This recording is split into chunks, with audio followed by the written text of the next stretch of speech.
Ladies and gentlemen, boys and girls, children of all ages, we are back. Welcome back to Dear Woke Christian. This is going to be a morning live.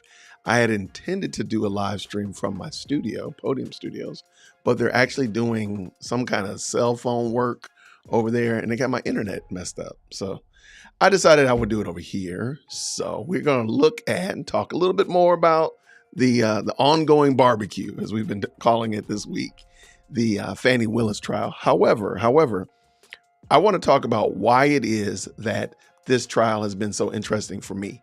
Why has this been so interesting to Dear Woke Christian? You know, what's the big hugabaloo? And of course, we're going to also look at the, hopefully it'll be the closing arguments will be today. So later on this evening or tomorrow, we'll be talking about the closing arguments, and hopefully, prayerfully, it would be a fluke if the judge actually came back with a verdict today, but we can all hope and wish. But anyway, let me talk about it. Why has this been so interesting to Dear Woke Christian? I think it's been because a couple of reasons.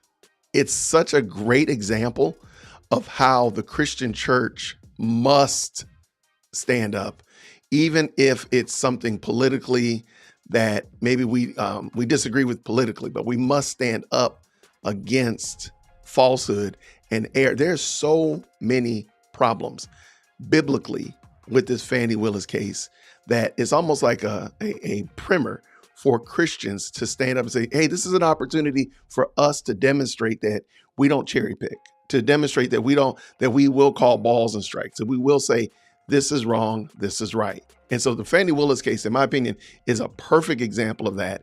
And I'll even go even further. It's a perfect example for the highly melanated Christian to really chime in and say, yeah, this is inappropriate.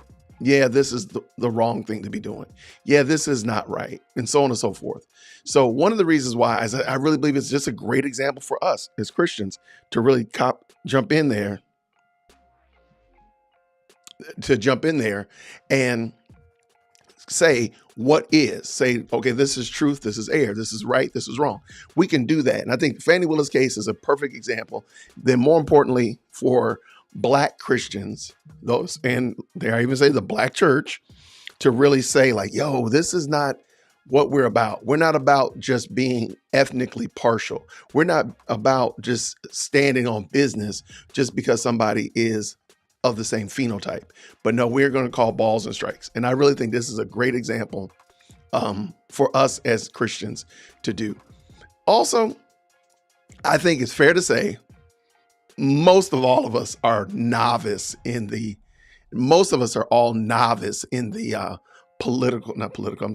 in the legal space. There's a lot of very smart, legal-minded people that have checked out the channel that are commenting on the Fani Willis case. But for the most part, the vast majority of us are really novice. And I think it's really cool that so many people have taken an interest in this and have not just taken an interest in it and said, well, that's wrong because they're against Trump, or, oh man, they're for Trump, they got to be right. No, but they're actually looking at evidence and so forth and making really cogent, smart, thoughtful replies and such like that. So I think for me, knowing that I'm a legal novice. Okay, let me just say that. Truth be told, my name is Jason, and I've never been to law school. Okay, however, but I do think also I'm a little bit biased because President Firstborn wants to be an attorney. So, kind of watching this and trying to get her interested in just hearing arguments and so on and so forth has been fun. But knowing that, hey, I don't know any of this stuff, so I'm learning it as as most of us are from these trials, from smart people. I'm going to talk about some of the smart people that I've been checking out as well.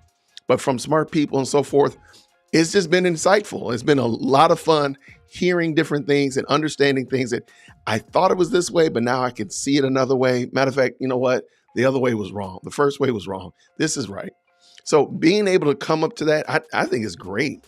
But then also my second thing is, so first of all, Christians, this is a great opportunity for Christians to call balls and strikes. Black Christians, the exact same thing. But also for most of us, we're all learning this together, okay?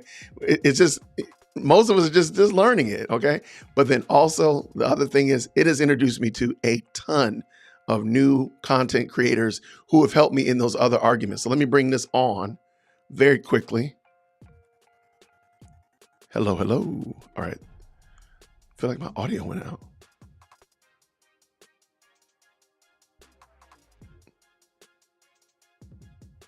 All right. I feel like my audio went out. Did my audio go out? Q in the building. Did my audio go out? I feel like I hear myself, but it clearly changed. Oh, man. Y'all pray for me in this doggone. Ecamm. Me and Ecamm got to get together. All right, let me check that out real quick. I'm going to jump on my own page and see. I feel like my audio changed.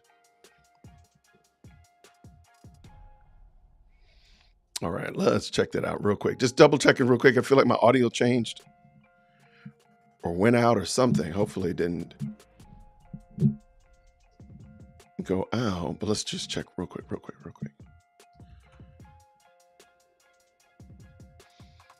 Okay, you can hear me. Okay. I don't know what the problem is. It sounds really weird in my ears. Okay. All right. Yeah, I apologize. I don't know what happened. All right, so let's go back to what I was doing. So, hey, audio editor Jason, edit that foolishness out, man. Let's make this right. Okay. So this process of Fani Willis has introduced me to a ton of different content creators. And real quick, this is the lead attorney and AV to the seventh power. Check out her channel. I put all of their links are down in the description for this video. Now, I thought it was funny because I pulled up this video and I wanted to find a picture of them side by side. And here is the part where lead attorney is talking about how Fani Willis is trying to undercut the CellHawk cell phone data. And I just thought it was really cool that this is the part where I found it. So let me just pull it in real quick. So now what she's doing is she is attacking the CellHawk analytics directly. This is not a collateral attack. This is not a peripheral attack. This is not a side attack. She is attacking the evidence directly. She's saying that the CellHawk information doesn't show what y'all think it shows. It's only showing ranges. It's not showing that Nathan's phone was sitting on my nightstand charged in at 2:38 in the morning. It's not showing the nightstand. And I wasn't there. I was at a crime scene. I was at a grave site. However, if we All right. So I just thought that was super cool that I ran across that segment right when I did it. So AV to the seventh power, I've enjoyed hearing her, and her collaboration with the lead attorney have been super, super helpful. Let's go also. Man, this gentleman right here, Nate the lawyer. So he's, of course, collaborated with the lead attorney and AV to the seventh power as well. And Nate just does a fantastic job of just giving you, he calls himself Mr. Background. Like, he gives you like a really good setup in the context of the story before he moves on. And he just does an excellent job. So Nate the lawyer has been a fantastic resource as well. I just met this gentleman. Okay, I don't want to mispronounce his name. Viva Freya. And I actually want to review this segment right. This video right here was top notch because he went over all of the text messages and the such like that. And I might actually pull him back in, but his channel, of course, is Viva Free. Matter of fact, I am going to do that. I'm going to go back and we're going to watch him together in a moment. But definitely check out his channel. He's entertaining. He's seems like he understands the game. I realize he is a former attorney, or he is an attorney. So that's kind of dope as well. And he just has a lot of insight. So that's another reason why I really enjoyed this process of investigating, digging in, talking about Fani Willis and such like that, is because it's introduced me to so many other content creators. So let me bring up my other one. All right. So this is the Fouchette Media. He's actually a media specialist, but he's been going over the case as well. And again, the brother just has a nice mind. He thinks clearly. He has great insight, pretty good quips and such like that. And he seems to call balls and strikes, which I like to hear. Even if you don't agree with where the case was going or what they're seeking to do, that's beside the point. If you can call balls and strikes, I agree with you. I'm good with that. And then, of course, lastly, lead attorney. I just talked about him as well. An outstanding attorney or former attorney here in Atlanta that has been, man, he's just been on this game. and he talks a lot about these cases. He'll read out the entire thing and give you like just, he puts all the cookies on the low shelf for everybody to get. And I think that's a super dope approach to it. He's extremely entertaining. So this is another one that I thought you all would benefit from. And just this is why I've been enjoying this. But somebody asked the question. So what we'll do is there is a quick video I want to talk about because I don't want to clickbait you. They are talking about today's going to be the closing statements.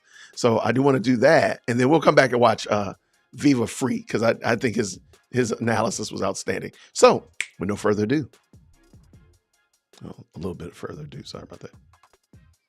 Closing arguments are scheduled Friday in a hearing that could decide the future of the Trump election interference case. Attorneys for Donald Trump and some of his co-defendants argue a romantic relationship between DA Fani Willis and one of her special prosecutors poses a conflict of interest so serious that she should be removed from the case and the indictments dismissed. A Fox 5 I-Team reporter Randy Travis joins us now to explain what Judge Scott McAfee will be considering here. Randy? Yeah, Russ, the judge already indicated he's looking for answers to two main questions. When did the relationship start, and did Willis benefit financially by hiring Nathan Wade to run the Trump investigation? Okay, so I think that was really good because when did it start, and did Willis financially benefit from hiring Wade? I don't see how they fix that. I feel like that has been, they already settled that, truthfully. I don't know how they can, I think those questions have been answered, and man, it's going to be wild to see, but let's go. As in many court disputes, the answers depend on who you believe. District Attorney Fani, F-A-N-I. Last name is Willis. I don't know the day that we started seeing each other, but it was early 22. When did your romantic relationship with Miss Willis begin? 2022. That would have been after Fani Willis brought Nathan Wade into the Trump criminal probe, paying him around $700,000 to date. But an estranged friend and former DA staffer Robert Yurdy testified the two actually began dating 3 years earlier. That's also what former Wade law partner Terrence Bradley texted one of the defense attorneys. Yeah, and somebody's pointed out in one of the comments saying that there weren't two corroborating testimonies. You had Yurty, you had Bradley. What else did you need? I mean, that was it. But when Bradley was questioned under oath, his story changed, insisting his texts were speculation. I do not have knowledge of it starting or when it started. Terrence, you told me that it started when they were both municipal court judges, though, correct? That is incorrect. Defense attorneys filed a motion asking the judge to consider cell phone tracking records from 2021, which they say show Wade spending time at Willis's hateful condo after hours. Willis's team argued the data is unreliable and want McAfee to ignore it. A man is not a plan. A man is a companion. I don't need anybody to foot my bills. The only man who's ever foot my bills completely is my daddy. Willis denied under oath profiting from her decision to hire Wade, insisting the two of them roughly shared expenses when they vacationed in California and the Caribbean. But they each testified she always paid him in cash, an explanation that left defense attorneys befuddled. You don't have a single solitary deposit slip to corroborate or support any of your allegations that you were paid by Mrs. Willis in cash, do you? No, sir. Not a single solitary one. Not a one. Okay, I got to stop right there. Because I forgot that he had answered that question like that. Why do you think he answered like that? He looks like he's about to laugh. I mean, he's looking... Look at his face. That you were paid by Mrs. Willis in cash, do you? No, sir. Not a single solitary one. Not a one. The money that you paid. Why does he look like that? Why does he look like he's telling a joke or laughing at it or laughing at them? I don't know. Mr. Wade, the cash in October of 2022. You do not know where that money came from. I do know where it came from. It came from my sweat and tears. Okay, I have a theory also. The fireworks started. I think we all can agree.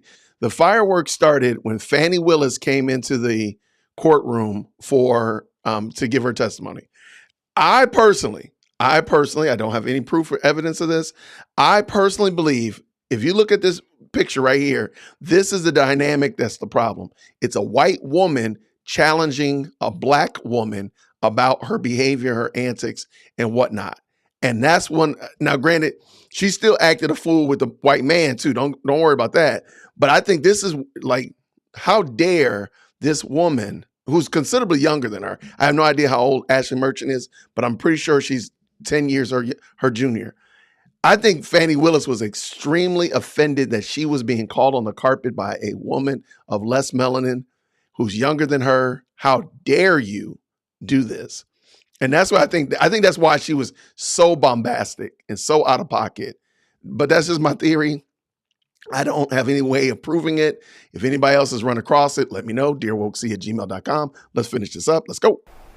It is unlikely that Judge McAfee will rule from the bench after the closing arguments tomorrow.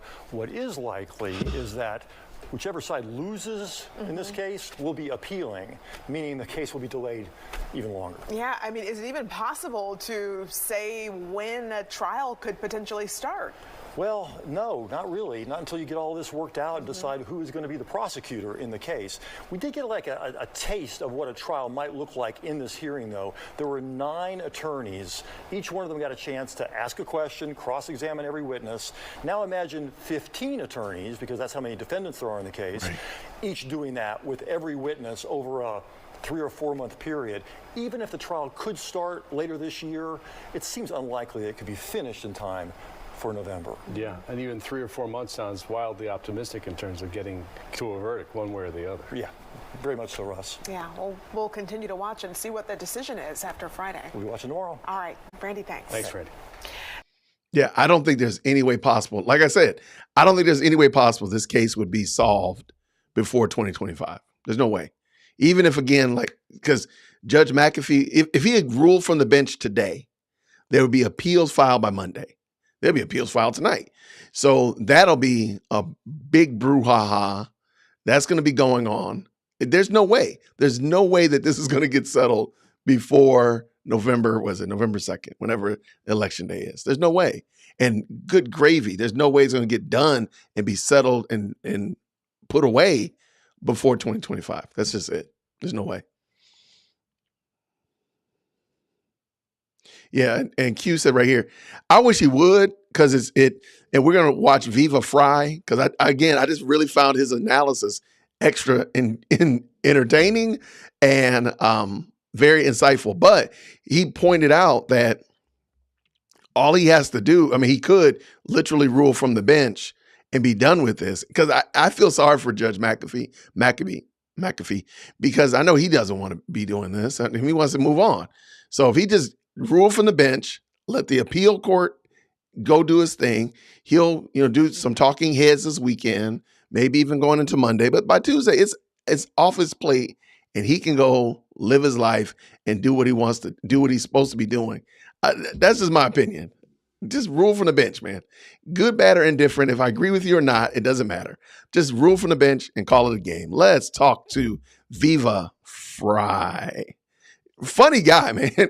I like funny people, and this guy is definitely on that list. All right, we are the day before closing arguments, or at least the results on the proffer to determine whether or not the cell data information is going to be allowed in the Fani Willis, Nathan Wade motion to disqualify. The day before the hearing, and Ashley Merchant's exhibit, consisting of text messages between her and Terrence Bradley, former partner of Nathan Wade, former family lawyer of Nathan Wade, and former friend of Nathan Wade, I guess he found out. Holy cows. The text messages exchanged between the two of them have been released, and they are juicy, to put it mildly. Now, just before we get into any of this, I'm going to call out CNN as being the pathological liars that they are. They either did not watch the trial, or they are liars, or a little bit from column A and a little bit from column B, because they put out the most egregious piece of disinformation spin you have ever seen. From a CNN article, the text messages raise question about Bradley's credibility and the degree to which Merchant appeared to rely on his claims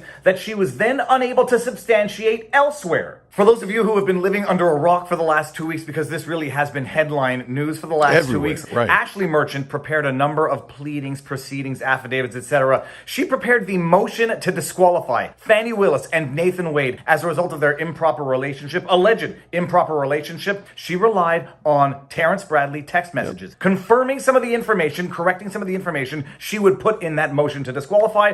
But she also relied on the testimony of another person named Yurdi, who loaned out her condo to Fani Willis so that, I don't know if she loaned it out to her so that she, being Fani Willis, and Nathan Wade could go over and knock boots over there, but they ended up doing that anyhow. Yurdi was one of the witnesses who testified as to when the relationship began, that being... Can we just go ahead and call it a Fani call? Can we just go ahead and do that? Can we all agree it's not knocking boots, it's called a Fani call? Can we just admit that, please? Something. In 2019, before Fani Willis gave Nathan Wade the contract to prosecute Donald Trump, despite him having absolutely no experience in the field, which we already knew, but is also confirmed in the text messages between Bradley and Merchant. In a January 6, 2024 text from Ashley Merchant to Terrence Bradley, to your knowledge, has Nathan ever prosecuted a felony? I can't find a single one. To which Terrence Bradley replied, never in his life has he prosecuted a felony. So CNN, you either didn't watch the trial or you're liars, but I have to go with a little bit of both, because if you didn't watch the trial, you had no business making a factually false statement, which was contradicted by the trial itself. So if you didn't know, you had no business making a statement that asserted a fact that was false. Do you know if Miss Willis and Mr. Wade started dating in October of 2019? I don't know if it was October of 2019. Was it roughly? Could it possibly be November of 2019? Could possibly. Okay. And when we spoke, you said it was shortly after the municipal court conference, though, correct? Yes. Okay. So I don't know when this municipal court conference was, but my goodness, in the morning, it is problematic on. That's a day that's going to be in infamy in Fani Willis's calendar forever. This conference, I have no idea what it is, but my goodness gracious. you know that their relationship, their personal relationship, began shortly after this municipal court conference. That's what you call networking, Yes. people. And when I say personal, romantic. Is that Spicy time. I just want to make sure we don't get in an argument over what personal and romantic is later. When I ask you personal, Sexy you time. take that to mean romantic. I don't know if it was romantic, but they were Yes. knocking boots. So you are, in fact, liars who may or may not have watched the trial, but my goodness, the text messages between Bradley and Merchant. Mwah! Gold. That's gold, Jerry. Gold! Now, again, for those of you who have been living under a rock for the last little while, there was substantial disagreement, many objections raised during the first 2 days of the hearing on the motion to disqualify, as relates to Terrence Bradley's alleged privilege with Nathan Wade, which would preclude him from answering questions as relates to those text messages. I got to pause for a second. I got to pause. How in the world does this live stream have 132 people? Shout out to all 132 people of you all. Thank you so much. I cannot believe that. This is the largest. Ain't nobody got time for that. Oh, we got time for that. Yes, we do. I got to drop the air horn, man. Thank you so much. Thank you all. This live stream is now officially the largest live stream I've ever had. Thank you so much. And I apologize to the people that don't like my air horn, but it's coming back. It's got to be back. Y'all, thank you so much. How in the world are we here? Great day. Okay, now we got to go back. All right, back to it. Between him and Ashley Merchant, because he had no business texting her if what he was texting her was based on privileged information that he got from Nathan Wade in the context of their solicitor-client privilege relationship. So Terrence Bradley was saying, I can't answer any questions on those text messages that I sent you, Ashley Merchant, because that would violate the rules of privilege. There were substantial debates over this issue. Yep. And then on the last day of the hearing, Anna Cross decided to eviscerate Terrence Bradley in front of the entire world, make him look like a total liar who had lied about why he was released from Nathan Wade's partnership. Terrence Bradley also claimed privilege as to why he couldn't answer questions as to why he was booted from the Nathan Wade partnership. And then Anna Cross on Cross revealed that it related to alleged sexual assault allegations. And while you didn't socialize together frequently, you considered yourself a friend of Mr. Wade at that time? Yes, we were friends at that time, yes. You are no longer business partners. That is correct. You are no longer friends. What you say?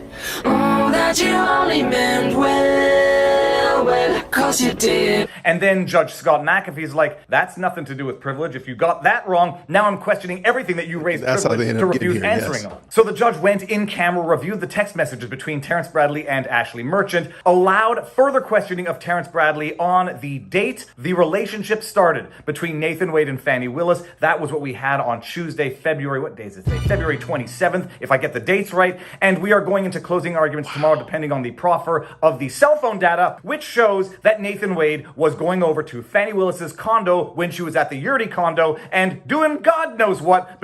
They were having Bible study, man. Come on, Fry. They were having midnight Bible study, like Paul and Silas. They were praying in the jail. I mean, come on, man. It was Bible study. I do want to point this out because I just showed you the video of how in Fani Willis's rebuttal to the cell phone data being dropped last Friday, right before the end of the day, she argues that the cell phone data is inconsistent and doesn't prove anything. I personally believe that we're going to hear that come back. It might be some random case in Oklahoma or some narrative case in North Dakota or North Carolina or something. We're going to hear that what she's arguing that the cell hawk data isn't admissible. I think that's going to come back again. And I hate it because it's been faithful, but now all of a sudden she's calling it into question. And I'm going to say it again. She has trials here in Atlanta right now that are using the cell hawk data. So she's going to end up forfeiting those trials She's going to undercut those trials because of her trying to keep, preserve her life or something, preserve her career. I don't think she's able to do that, but let's go.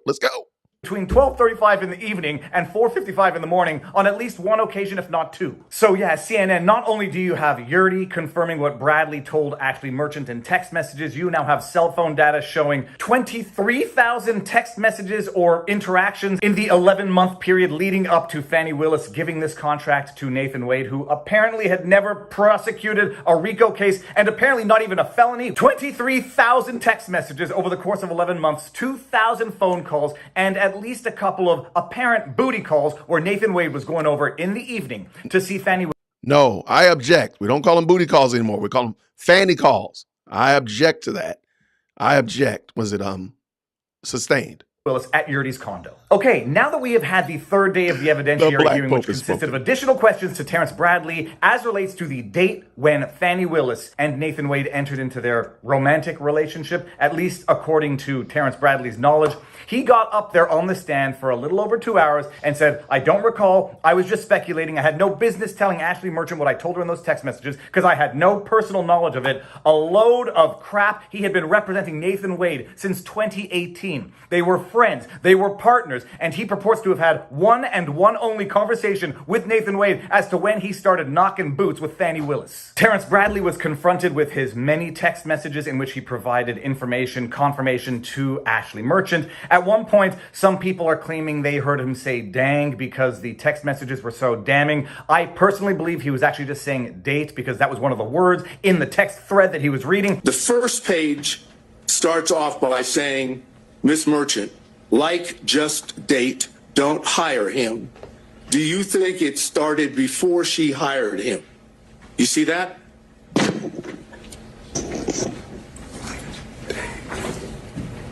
We now get access to those text messages, and holy cows, they're beautiful, they are juicy. We have a PDF of it up. We got some juicy cows for the barbecue because, man, they are cooking. Okay, I agree. I don't think, and I was looking to see, did anybody else report that he had said, dang?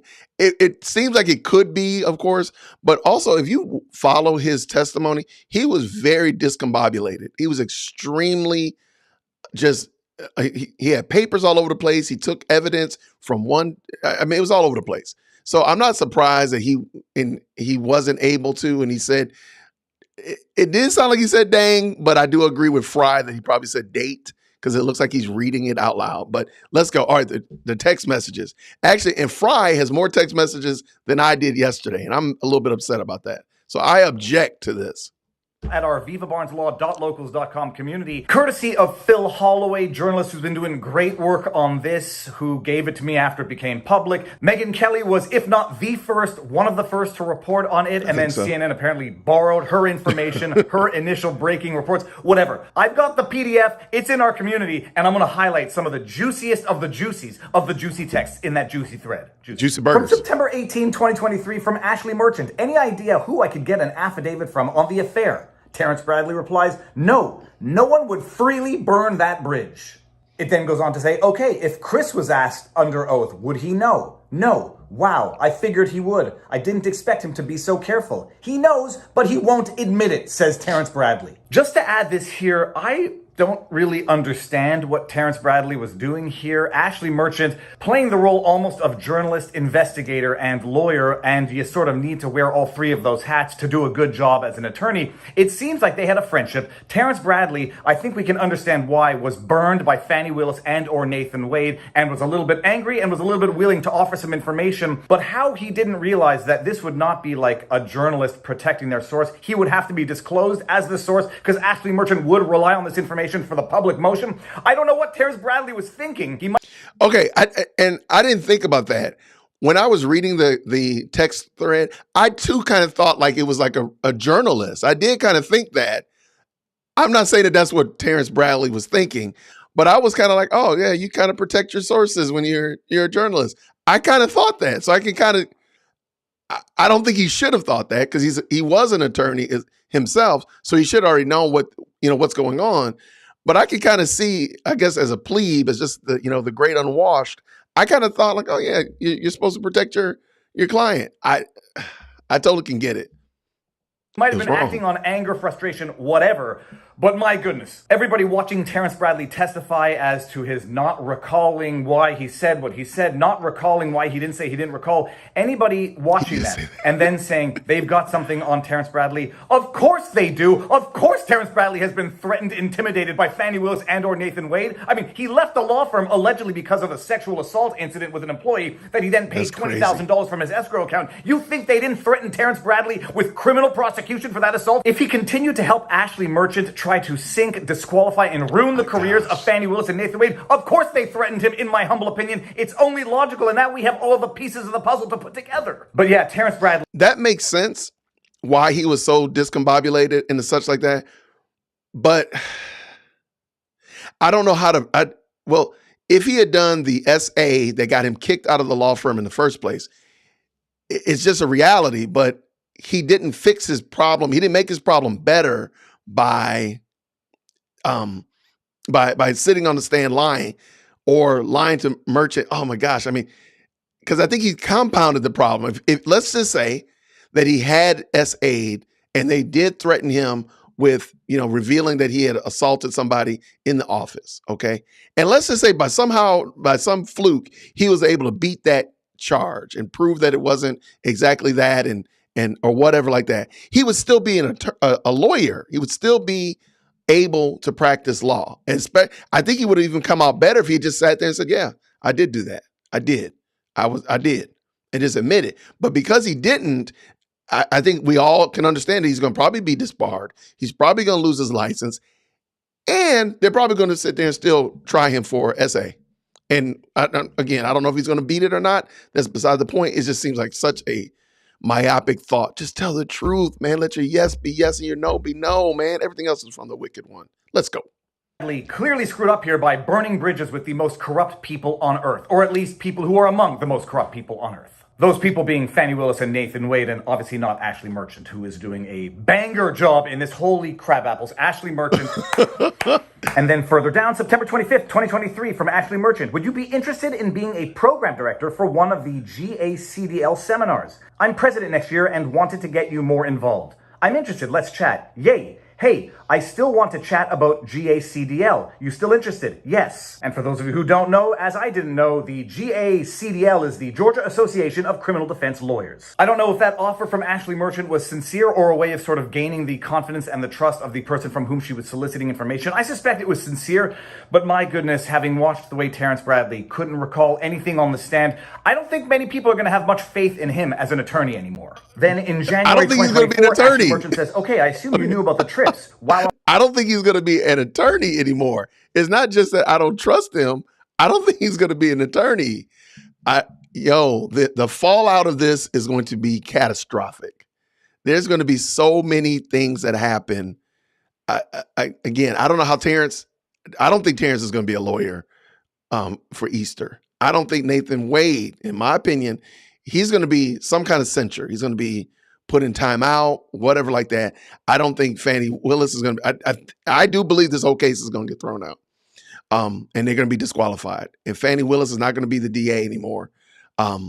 She'll definitely be elected out. But this thing is going to be crazy. Oh my gosh. Okay, sorry about that. Let's go. Wow, insane. I'm shocked. Well, not really, but somewhat. No, I didn't, says Terrence Bradley. When did it happen? Last trip was this summer, May or June. No, I didn't know, says Bradley. I was gone by then. Bradley didn't know about those trips because he was booted from the firm, I think, in 2022, but that doesn't mean he doesn't know about any trips that Fani Willis and Nathan Wade took together, because he does. Of course, he was just speculating, and he doesn't know why he didn't mention that he was speculating when he confirmed all this information to Ashley Merchant in the first place. Doesn't surprise me. They took many trips to Florida, he says, Texas, and Napa, California. Yup. Then Terrence Bradley offers this bit of information. Her daughter flunked out of FAMU and moved to Cali. To which Ashley Merchant laughed at that text. Dang, they had a full-on relationship. Insane, just insane. He went to help move her, says Terrence Bradley. That is something that I find extremely, living here in Atlanta, I've talked to people that have kind of hinted, kind of insinuated that it was an open secret.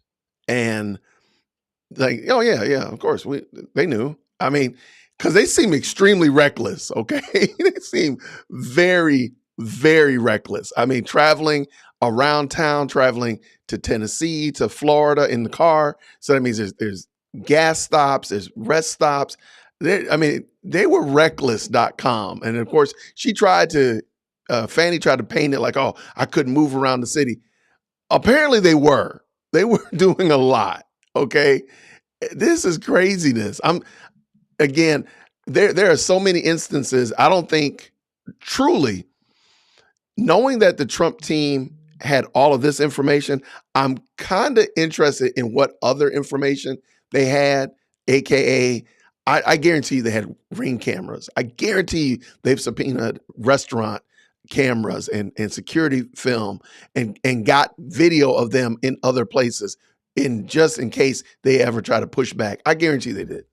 If Nathan gets pulled up on some kind of perjury charge, if Nathan gets pulled up on some kind of disbarment charge, I don't know if there's a tribunal or trial, I bet you that's going to show up. I bet you it will show up. If Fani gets called up on some kind of disciplinary charge or whatever like that, I bet you we're going to see like some Ring cameras popping up. We're going to see the security cam. We're going to see some Tesla camera shots. It's going to be all crazy. I guarantee you. Okay, let's go.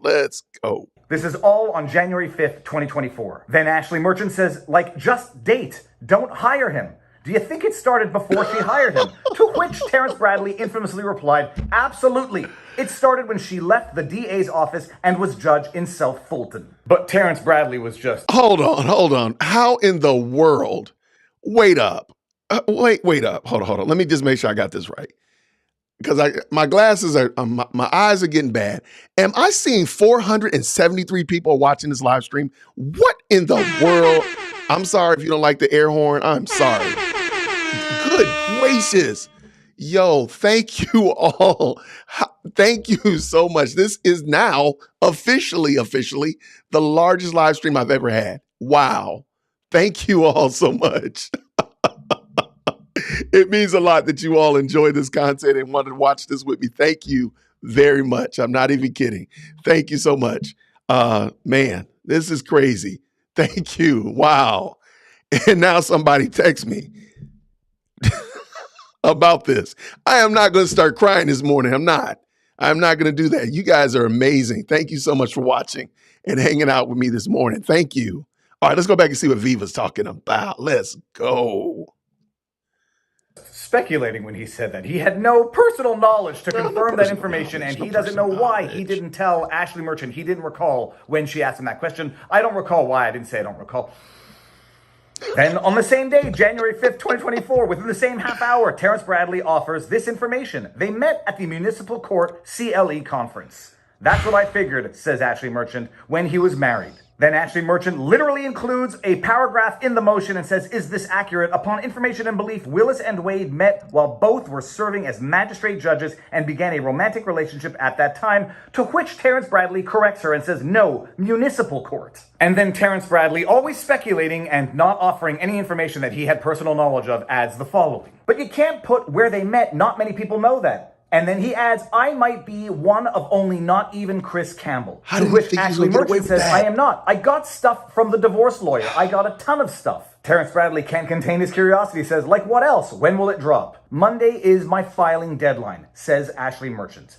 You won't be involved at all. He finally turned over his financial docs, which show he paid for Fani's Delta flight. It has her name on it to California Napa vacation. And he paid for a Royal Caribbean cruise for them. Shout out to Royal Allegations Caribbean. in respect of which Fani Willis totally plausibly expects us all to believe that she repaid Nathan Wade in cash with no paper trail, no trace, no proof of any payment whatsoever, because she kept 6 months of cash in her place wherever she laid her head, because that's what her daddy taught her to do. Then Okay, I also want to point out, Fani Willis ruined the judicial system. The criminal justice system is going to be hobbling forever because of Fani Willis.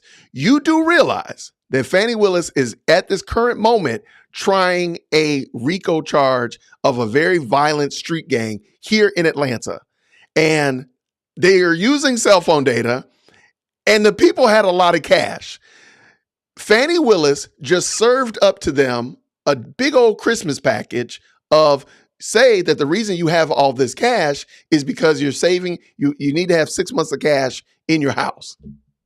Fani Willis is completely, in her arrogance, in her desire to protect her own self, has now ruined the justice system, and dare I say even ruined her case against the street gang, because they're going to use the same argument. Oh, the reason I got all that cash, oh yeah, it's not for doing drugs. It's not for doing crimes. I just need money to make sure I keep my bill. I need 6 months of cash in the house because my daddy told me to do so, because it's a black thing. The arrogance of Fani Willis will go down in infamy. The arrogance of Fani Willis will literally be, there will be college courses written about how arrogant Fani Willis is, was, all the above. And it'll be called, it's a black thing. That was oh my gosh. I cannot believe that she did that. I cannot believe it. Oh my gosh. And to ignore, I mean, just write a receipt, for crying out loud. Like, just just write a receipt on a piece of paper. I'm paying you back this money. Here's a sticky note. I guarantee you it made more sense than the stuff that they just told us. Good gracious. Make this make sense to me. Oh my word. on January 6th, Ashley Merchant, getting a little concerned, asks this: how will they react to this? Attack me? Give me the stupid no fear or favor speech? Terrence Bradley replies, that's another conversation. Sonia Allen: no, they will deny it. No way, they won't attack you, says Terrence Bradley. It seems that when dealing with corrupt scoundrels and when exposing the corruption of corrupt scoundrels tend to fight back, as Terrence Bradley knows undoubtedly, and as Ashley Merchant was fearful of from the beginning. But I like to think and I like to believe that if you get to be a big enough fish in the pond, they can't attack you all that easily because you got a big bullhorn, you got a big community to support you, and if they do go after you, it will be patently obvious what they're doing and the world will react accordingly. Hopefully. Later on, Terrence Bradley adds the following: do you know when she was elected, he was on her executive team and was a part of all interviews for people she hired and fired? They will still deny it. I did hear that, but didn't include it because I don't have any proof. Was he just not paid for that? Asks Ashley. I am not sure if anyone from that office would verify. I am shocked she paid him so much. How did they think they wouldn't get caught? How did they think they would not get caught? I'm sorry. I think personally, I think this is going to go down as yet another example of what I said a moment ago, the arrogance and the outright how dare you-ness of Fani Willis. Like they'll do college courses about Terrence Bradley lying on the stand. They'll do college courses about being a low-down, dirty, rotten scoundrel, Nathan Wade. Okay, but they'll have a college course called the how dare you-ness of Fani Willis. I guarantee you, Fani Willis thought that she was so bombastic that nobody would question it. It's kind of like when you're a child and your parents will tell you something that's so preposterous. You're like, is it true? Maybe it's true. Maybe they really did walk 10 miles in the snow up to school and then back home. Maybe they did. Maybe so. It's so ludicrous. They wouldn't be lying to me. I personally believe Fani Willis was she's like, how dare you? The how dare you-ness of Fani Willis. And again, I do think there's a dynamic of how dare this white woman be challenging me. These white people challenge me. Yes, I do believe that. And that's why I don't think that they thought they would ever get caught, because it was so bombastic. Like, it's so out of pocket. Nobody would even question it. The closing arguments, somebody asked about the closing arguments. Closing arguments are supposed to start today at 1 o'clock Eastern Standard Time. So in about 3 hours, give or take. Prayerfully, it'll actually start on time, and prayerfully, it'll be done. But I mean, I can't imagine them wanting to drag this out any further. But let's get done with Fry.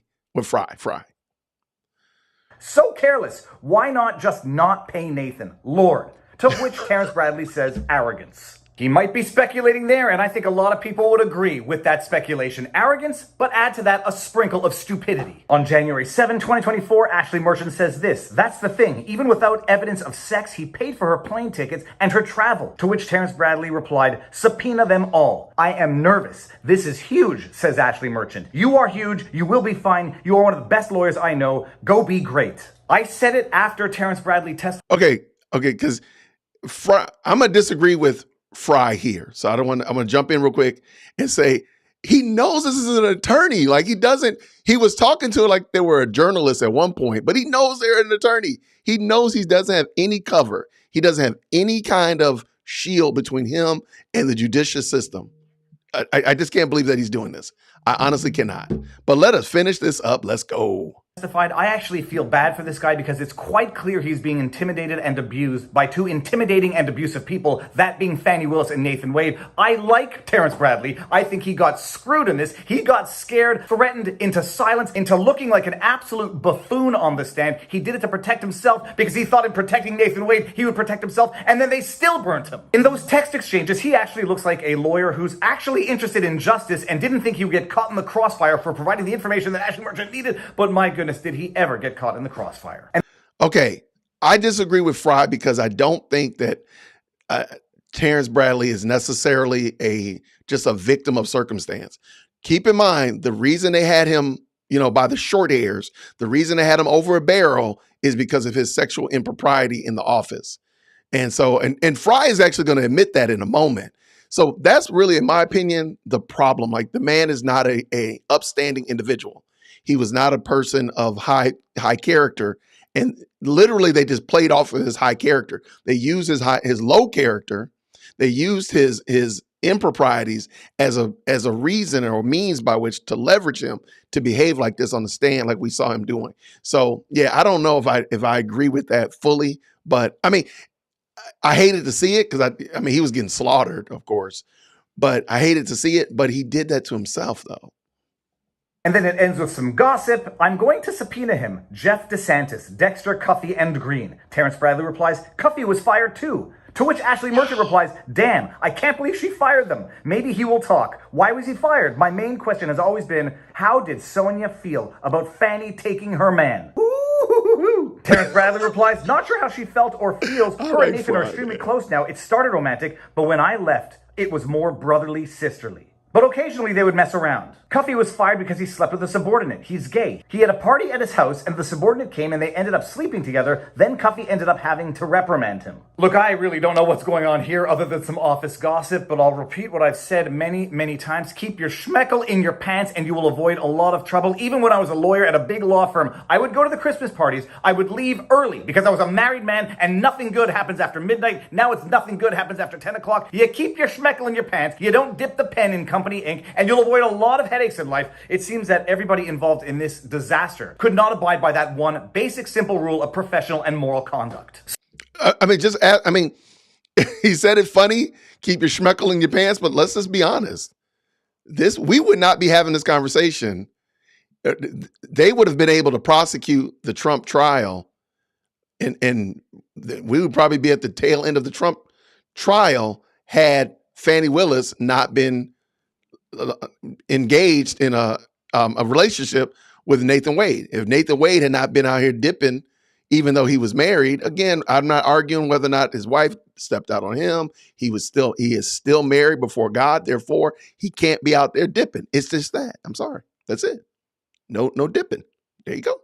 So, but even more, if they had abided by and of course, Terrence wouldn't be held hostage if he had not been having had an SA charge against him, which kicked him out of the office, which put him in this position in the first place. I agree with Fry 100% here. So that is the latest. Those are the text exchanges to which Bradley pleaded privilege initially and now no longer has privilege. It's out there for the world to see. The world is going to see it. The judge has already seen it. The judge's mind is made up, in my humble view. If the judge does not disqualify Fani Willis and Nathan Wade and potentially do more, I don't know if he can dismiss the indictment itself, but if he doesn't at the very least disqualify Fani Willis and Nathan Wade, the judge is corrupt. There I'll say it, but I'm sticking with my prediction. The judge looks honest, he looks intellectual, and he looks a little bit frustrated with the egregious levels of corruption, incompetence, buffoonery in this case that I think he's going to come down hard on Fani Willis and Nathan Wade. We'll see. Tomorrow, closing arguments as at the time of shooting this vlog. Stay tuned. You know what to do if you like my stuff. Viva Fry on Rumble, Viva Fry on Twitter, vivabarneslaw.locals.com on Locals. More important than anything, get out there, talk to people in real life, exercise, eat healthy, and now you know your vlog. Now you know your vlog. Peace out, peeps. Booyah! Well, shout out to Viva Fry. That was a lot of fun. I enjoy like I said, one of the things that really I'm enjoying about this entire thing is all of the new content creators in the law space that I'm interacting with. And Viva Fry has definitely made his way, muscled his way up there to the top of the pile because, man, he is entertaining to say the least. And that's not the end of him, of course. There's tons of other ones, but I just found him to be super fun, super engaging, and definitely somebody that you can check out. I left the links to all of their channels are down in the description. And I'm going to actually grab that. Where's his, he didn't put the link to his text messages because his text messages are longer than mine, the one I had. But you can find it on his channel anyway. So that was it. I appreciate you all so much. All right. Oh my goodness, the comments have been coming in fast and furious. 739 people are watching this crazy channel. Shout out to you all. Come on, my goodness.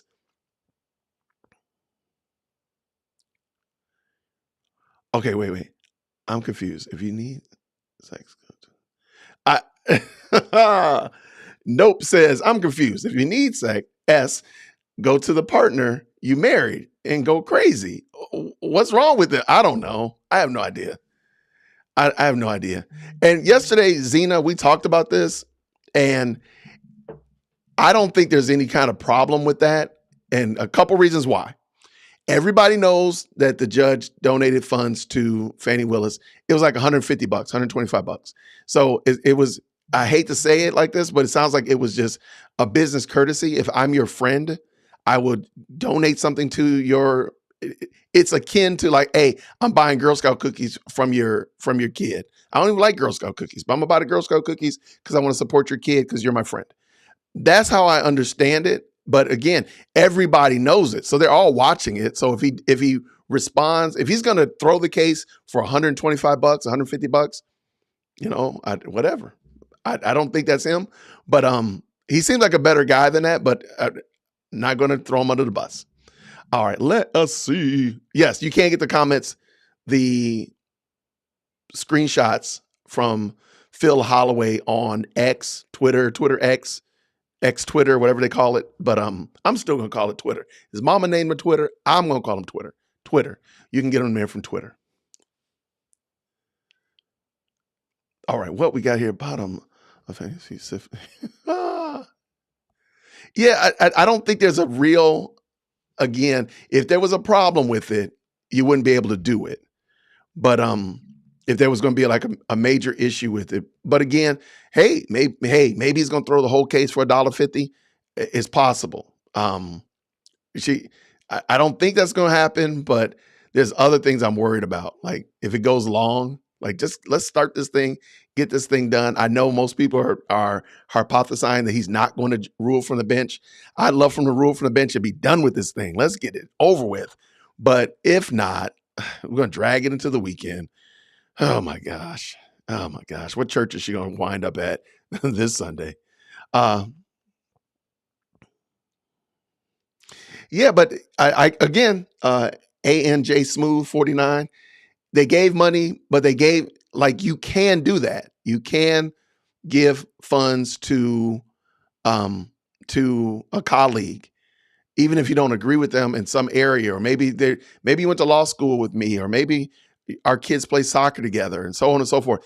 So it's not bad, and also being the fact that we know it already. So they've done the right thing by announcing that they gave money to this organization, they gave money to this campaign, so on and so forth. It's not like they were trying to hide it. So that's why I don't think that there's some nefariousness with Judge McAfee gave some money to Fani Willis's campaign, because I mean, let's be honest, it is a political position. So there is a little bit of hand washing that needs to go on there, back scratching that needs to happen. So I totally get it. I don't think it's going to go south because he gave $150 or even his wife gave $150. So I got it. I totally get you though. Al Sharpton needs to keep his bobblehead up there in New York or wherever he is this week. Stay away from Atlanta. We don't need you here, Al. We don't need you. We are not, we have more than enough problematic things here in Georgia. We do not need Al Sharpton. We don't. So please stay away, Al Sharpton.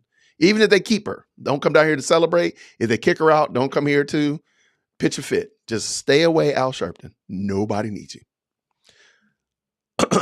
Okay, what is Corey came through, says, one thing I guarantee, personal experience, an assistant U.S. attorney is watching. Use of corruption via wire is used a lot in prosecuting officials. Use of corruption via wire. Okay, Corey, can you explain that? I feel like I don't. Use of corruption using via wire. What does that mean? I know. Yeah, I want to know that one, because it's very possible. I truly don't think that this smoke is going to clear for them for a while. So yeah, I totally believe something's going to happen. No question about it, whatever. Yeah, there we go. Somebody just mentioned right here. It's more like a common courtesy, like a professional courtesy. Oh, you're running for a campaign? Here's $150. You're running for a campaign? Here's $120, whatever. I don't know what the limit is, but that's my opinion and what I've learned and read and caught up on, because that was a big deal. Like last week, I think somebody announced that, the judge gave to Fani Willis's campaign, and, all this hand wringing and all that kind of stuff like that. But I don't think it is as bad as we were painting it out, or we might understand. Atlanta must be stopped. Corey, can you explain that via the wire thing? I'm trying to understand that.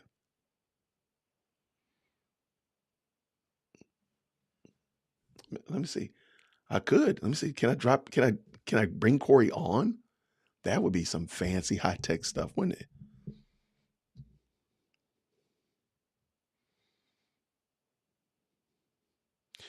Is it wired bank transfer? But I don't think they did it all in cash, my man. Remember, all cash. Cash, kept the cash in the house. Is that a wire transfer? I mean, it could be. Hey, I'm learning, y'all. Y'all gonna teach me. Y'all gonna have me. I'm gonna become a lawyer. I'm gonna become a banker. I'm ready, man. Y'all teaching me some stuff. ANJ says, I can't wait to see what happens today. Let me tell you and all of Atlanta, and probably it's fair to say even the metro Atlanta area, we are all ready for this thing to get put in the books and be put away. But it's not. That's the bad thing. It's going to keep on going. Oh my gosh, it's going to be terrible. Even when it's done, it's not going to be done. Thank you so much, Patty H. Thank you so much. I appreciate you. Grace and peace to you all. So Corey, is Corey not coming through? Oh, he wants me to send him a link? Okay, hold on, let me see. That's too fancy for me.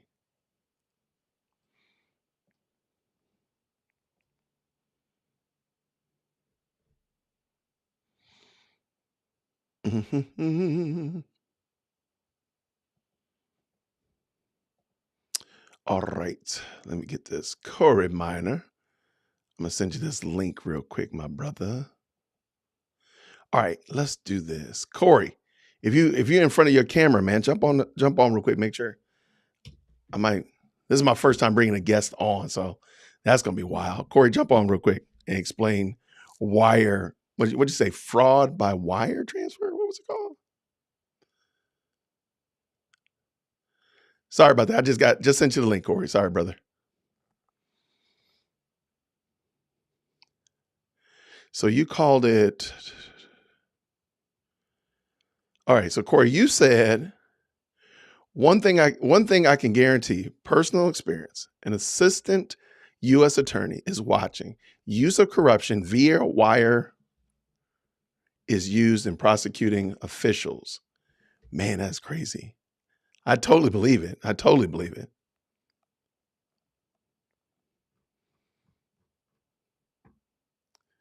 So does that mean oh, Corey's here. Let's see. All right. Do I got the right Reverend Corey? What's going on, man? I can't hear you. Why are you muted? Hold on. I'm sorry. Okay, there we go. There we go. Okay, hold on. Let me welcome my first guest that I had call in. What's up, man? Okay. Man, listen, it's wonderful. I do have a question though. Can you hear me? I know you're gonna say something ridiculous, so I don't think I can hear you. Go ahead, Corey. What you about to say? Okay. Why is your bald head covered? I don't get that. That's number one. That makes absolutely no sense. That's crazy. It's amazing. But dude, how you gonna go? Hey, but listen. Here's and I there you go. There you go. But see, now I need people to, because now they're gonna be like, now there's two ugly guys on the screen. The ugly guy with the beard and the ugly guy with the chin.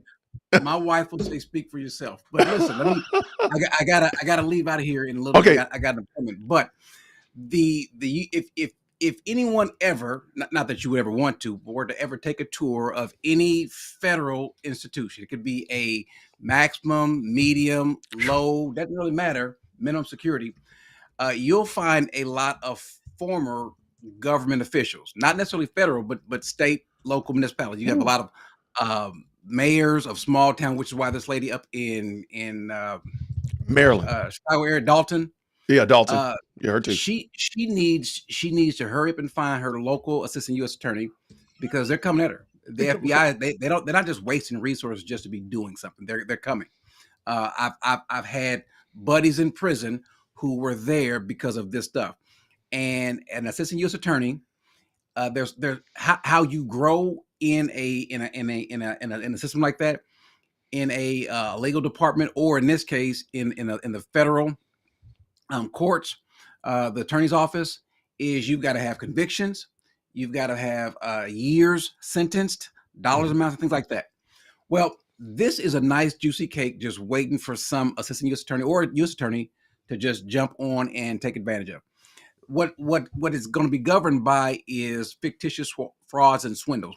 Don't ask me how I know about that, but if you utilize anything that's under the jurisdiction of the United States government, such as the U.S. mails, or a carrier that goes out of state, interstate or local, even like FedEx, UPS, or anything like that, even if it's all purely intrastate, so from one part of Atlanta to another part of Atlanta, it's still governed by the United States of America. So like a courier system would work too? Exactly. Well, if it's a local courier that doesn't do business outside of the state, then it's fine. Like if Joe Bob had a courier company and they only deliver in the Atlanta area, then the federal government has no jurisdiction.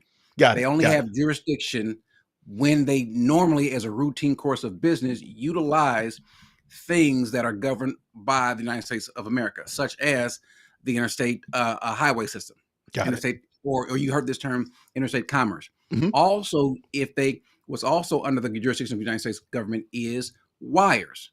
So you have mail fraud, you have wire fraud. Wire fraud, they're all under Title 18, either Section 1341, 42, 43. Okay.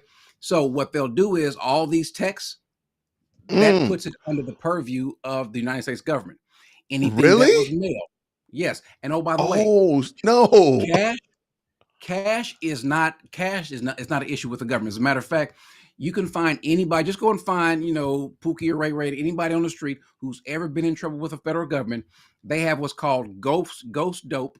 They have what's called intended losses. And so cash is not an issue. What they'll do is the federal government will speculate as to how much cash is being transacted, and they will use that. So just having cash doesn't mean anything.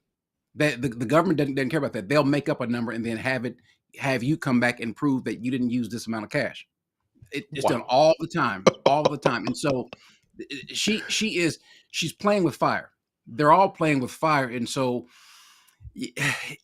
because it's political, there might be, I don't know, are there some conservative assistant U.S. attorneys there in the Georgia? Yeah, it is, because that particular district district court and circuit court is pretty conservative. Now Atlanta, Atlanta must be stopped, but Atlanta must be stopped. Georgia, Alabama, from that circuit, from the 11th Circuit over to the 5th Circuit, which is where I am, pretty conservative.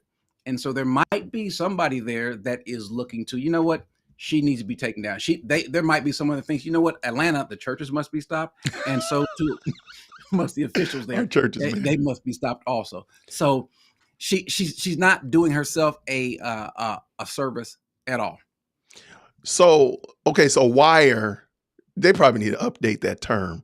But okay, so now when you said text messages, I'm like, oh my gosh, I totally forgot about that. So, all right, so anything email, like oh my gosh, or phones. It can be a landline phone. It can be a cell phone. It can be internet. It can be anything. It can be MySpace, Snapchat. It can be Facebook, whatever. All of that stuff is governed by the United States government, because it travels interstate. Or if there's some component, even if it's all purely intrastate, the mechanism, because they do business routinely interstate, is still governed by the United States of America. And so it brings them in the purview of the federal government. So do you wow, thank you, man, Corey. Do you agree with me that this whole thing about calling into question Cell Hawk is going to have some negative ramifications? What is now? I'll be honest with you. I've kind of watched a little bit of it. I'm not up to date on some of the stuff. And I will say this, though. And it's one of the things that I found out. My brother told me this. He was an attorney also. Attorneys are not necessarily the most knowledgeable. They do, when you put them on the stand, you come away thinking that, is this guy an actual attorney? They do things that because what most attorneys do is they understand procedure. Yes. Most attorneys 9 times out of 10 or 8 times out of 10, most things are settled by paperwork without having stepped foot in the court. Unless you're doing, let's say, an arraignment or something like that. If a person is entering a plea or a change of plea hearing, things like that. So typically they will change. They will move away from that. But when you put them on the stand, like you see with Fani, she has no clue how to act. Everything that she knows is gone out the window. Why? Because now it's personal. Right. These people, I'll never forget them. Listen to, I heard this, was it last week, I think, and they're asking her or the guy a question. I think it was a guy. Asked him about something about taking a trip to a cabin or something like that. Oh yeah, it was and Nathan. I'm thinking, listen, I wanted to call in. He needed to phone a friend because they're asking you for a reason. They're asking you. They're not fishing. They're asking for a reason. When they ask you these questions, this is why just like they say, barbers make they have the worst hairdos. People that do nails have the worst hair. Dentists maybe have the worst teeth. Attorneys do not do well when they're on the stand. For sure. So they're asking these questions. He or she should know full well they've got the information right there waiting for them to slip up. Okay. And so when they come back and rebut, well, then they've got the evidence. And so now I can get you can be guilty of perjury because you know full well what you didn't do. It almost seemed like, I didn't mean to cut you off, but it was like, these people had this information. Yeah. Like, you knew it. Like, why would they ask about a cabin? Corey, have you ever been to the dark side of the moon? Like, see, no time was wasted. No time was wasted. But Corey, have you ever been to McDonald's? Yeah, but I know what you're saying. I was on the phone with you the other day and you was at McDonald's. So that's what they're doing. That's what they're doing. Well, you said you weren't, but what about this? Yeah, I got proof. I got evidence, man. I got evidence. But yeah, so here we've got testimony, we've got evidence to rebut what you're saying. You're an attorney. you didn't know this. Don't you do this? And typically the reason why they don't is because most attorneys don't actually practice law; they practice procedures. Procedures, And yes. so you know, I understand how to do this. I know how to format. I know how to submit a brief. But when it comes to arguing, and it's amazing how many attorneys what they've done was they've gone to school, they memorized the case law and so forth. They study all these different things, all the different rules that govern procedure and so forth. Whether there's maybe that state's procedure or the federal rules of criminal procedure, what have you, the civil rules of criminal procedure, all those things like that. Depending upon what you're in, they memorize that. They test out, they pass the bar and so forth. Now it comes time to actually practice it. Because you're an attorney does not necessarily mean that you are an intelligent attorney. You just study and you pass. Clearly, looking at this, being an attorney does not make you an intelligent attorney, especially if you have some in different offices. Attorneys have different things they specialize in or they're good at, and so if you were to go, for example, if you were to go to, I don't know, you need someone to defend you for federal criminal defense attorney. Yeah, for sure. But you went and found a local tax attorney. Oh, well, problematic. You might as well defend yourself. Even though this tax attorney knows the law and knows his stuff, doesn't mean he knows this, nor procedure, nor doesn't mean he knows how to argue a case or defend a case.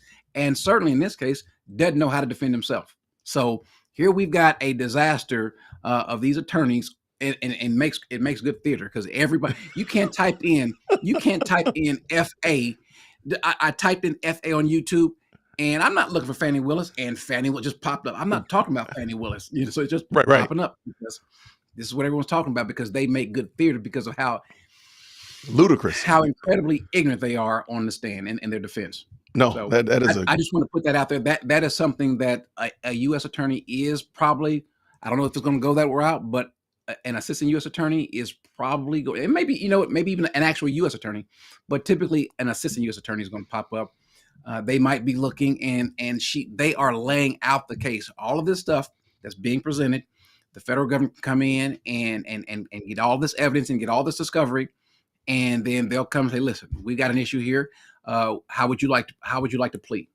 Because that's all I want to do. Now she can take it to court if they. And that, they just come in. How do you want to plead? Well, listen, 97% of cases, they have a 97% win ratio. Wow. The federal government, because they almost always look for a plea. There's some cases where they want to go to trial. There's some cases where the defendant wants to go to trial. For sure. But remember, it's not, and it's not like fighting a local municipality where they have a limited number of dollars. The federal government has an unlimited budget, and if they feel the need to, in a high-profile case, they will exhaust that entire budget. They don't. Well, I shouldn't say exhaust. They don't have one. I'm pretty sure they have one, but still. Right. I got your point. And that's what you don't want to see: your name, or I'm sorry, the United States of America versus your name. Versus. I know what that feels like. So. Oh my gosh. Yeah. No, it's not a good feeling. That is thank you, Corey, man. I really appreciate it. Okay. All right. So let me ask you, since you're now our resident legal expert. Okay. What is it? Okay.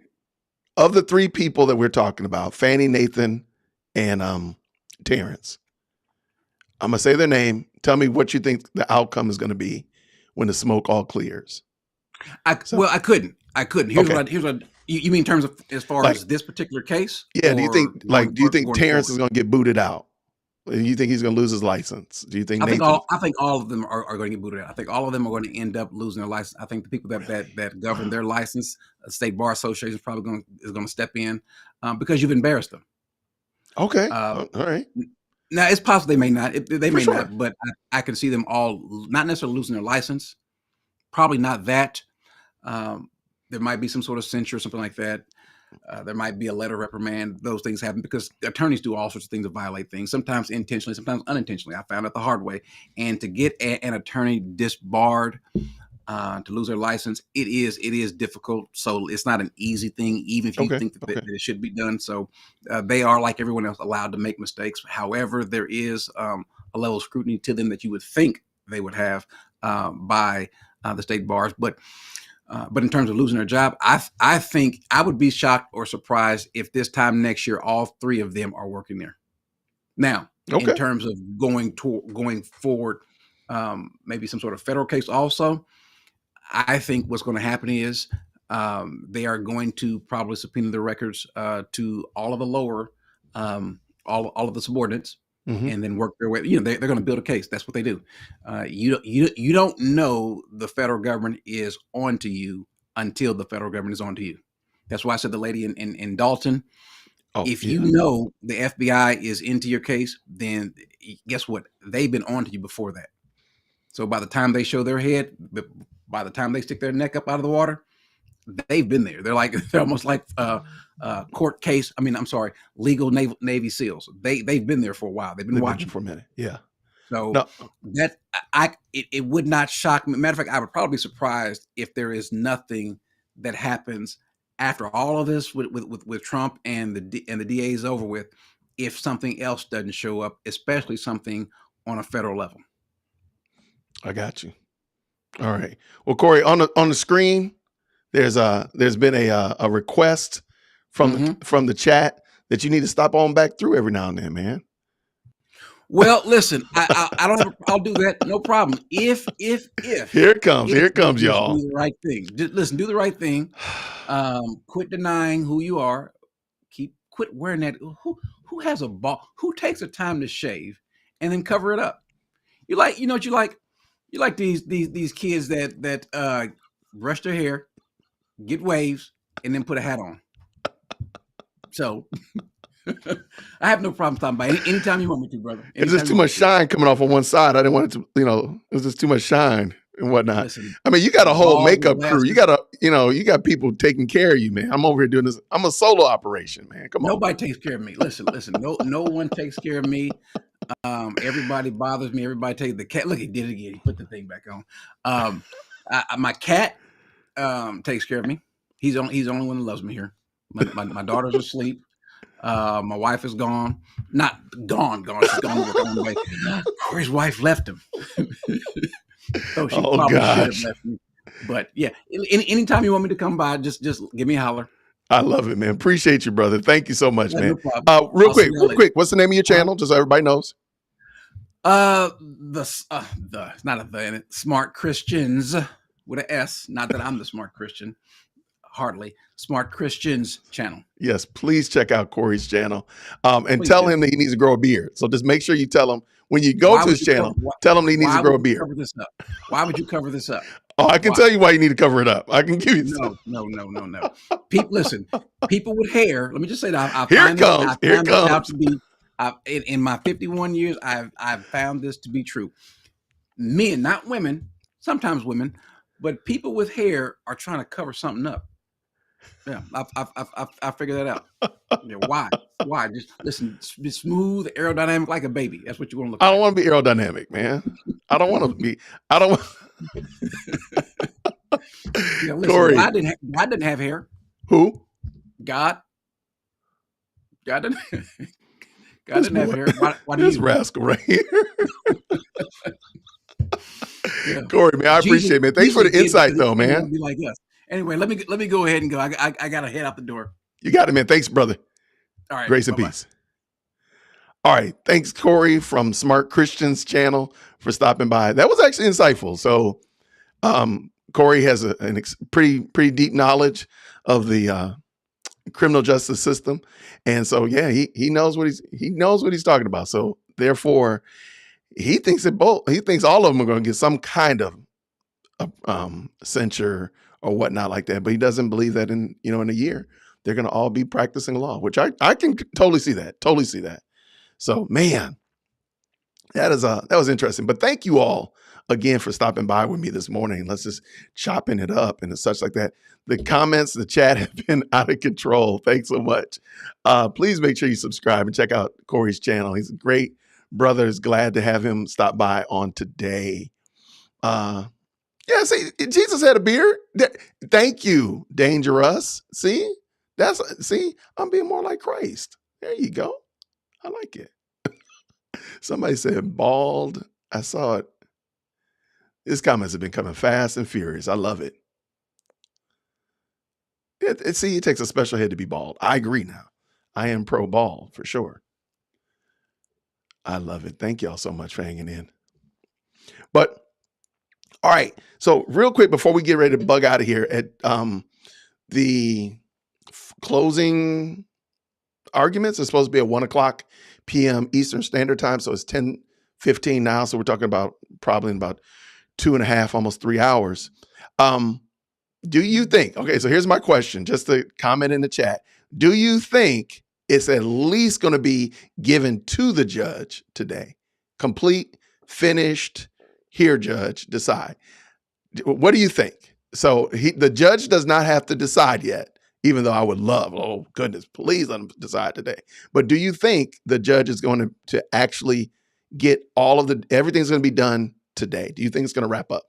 So that's my question. Do you think they're going to wrap up? And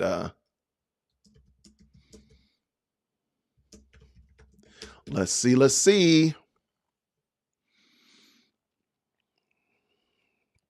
This whole Fani Willis ordeal has shown that there are so many more Black conservatives in the mainstream media wants you to believe. I love it. Absolutely. Oh, Nikia says, no, not finished today. Okay.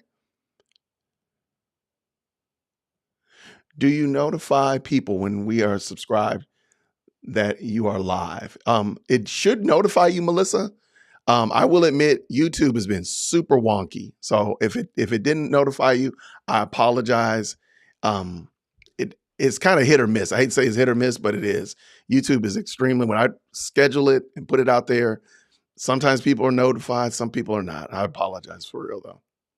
I think Bradley will be called back and it will be a wrap up on Monday. Okay, Pamela, I can dig that. I can see that. Bradley. Okay. I feel like he's already said enough, but I got you. No, the state will come up with more. Really? More to postpone. Okay.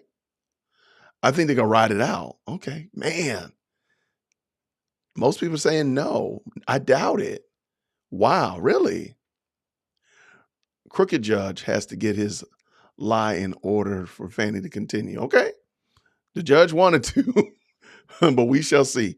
I do think the judge is kind of, personally, I'm getting the vibe like, look, I'm ready to get done with this. He's even mentioned like we have other cases to try. So kind of like, let's hurry up and move this thing along. So yeah, judge already said, yeah, there we go. Patty just said it. Judge has already said that there are other trials waiting, needs to be presented today. Okay. Ooh, Ryan, I'm with you, Ryan. Ryan said, I hope he decides today. I think so. I think he's going to wrap it up. I definitely think it'll be wrapped up today. That's my hope. I would love for them to be finished with it. Can you imagine if they're finished with it today and the judge decides one way or another? Oh my goodness.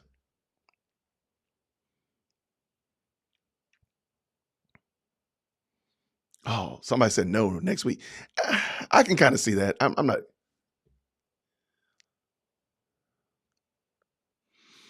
Yep, if she stays on, nope. If she's going to get it right on her. I got you, Glenn. Thank you so much, brother. All right. Okay, so that was another thing too. There's still the phone records to deal with. I think they're only going to deal with the phone records if it's almost a slam dunk. Like they would really, if they argued about the phone records, that would be, yeah, I can't see that they would need them. I guess that's what I'm trying to say. And sure, the court could allow them to present that, but I don't think they need them. I think the slam dunk has already been presented. It's already there. But I mean, I guess we'll see. Because right now they're just arguing that they can't use the phone data. If they just say, yes, I can't use the phone data, it's already been presented, bang, it's done, it's finished. Oh, because trust me, there's so much more drama from that phone data. Yeah.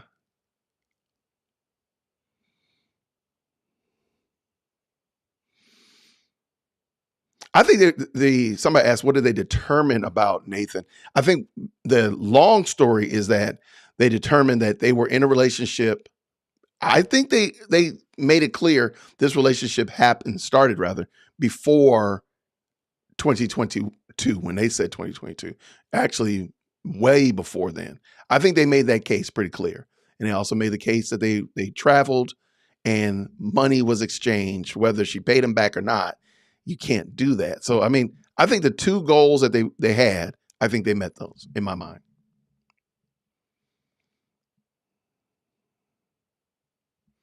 I actually did kind of mention that some of that.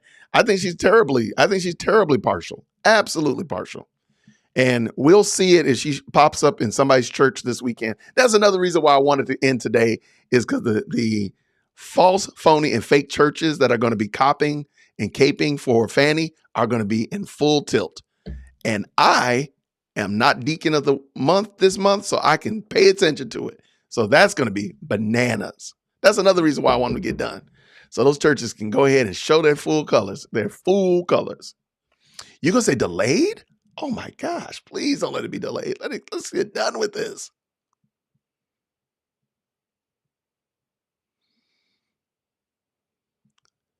I think there's real reason, Sally Brill. I agree with that. I understand it completely.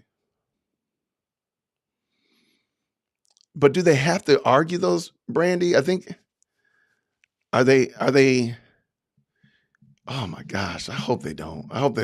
I mean, there's a lot of drama with the phone records, but then they're going to argue about whether or not Fani has to give her phone records, and do they have right to the text messages, and this and the other. And oh my gosh,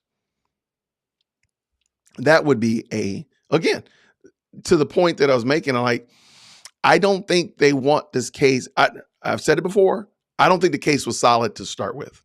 So therefore, moving forward, I don't think they're trying to win this case. This is not like a basketball team that's playing against an equally competitive basketball team that's attempting to win against a equal. It seems like, a little league basketball team playing against a much better basketball team, junior high school basketball team, and they're just trying to just stay on the field, on the court, as long as they can, because they don't want to go home and go take a nap. If they drag it out, oh my gosh, I hope they don't drag it out. But I mean, it's very possible that they could. It's very, very possible that they could. I just hope that they don't. But I can see where there's some people who are saying drag it out and it's going to keep going. I can truly see it. What in the world? Oh my gosh. And the bad thing is that I can see this too, man. James, don't do that to me. Don't do that. Oh my gosh. Okay, this one right here, Andy says, the judge will delay his ruling because he's taking bids on ruling. Oh my gosh. It's possible. I hope not. I really hope not.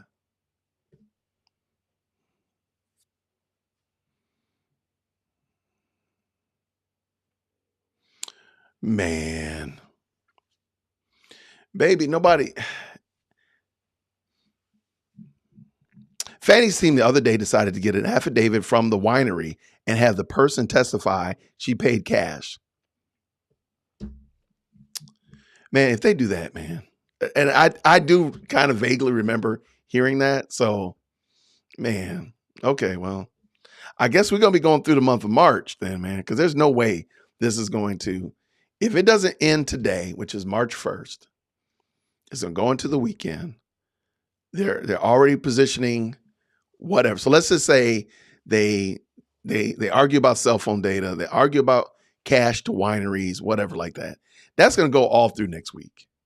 That's going to go all the way through next week. So now we're in the first full week of March.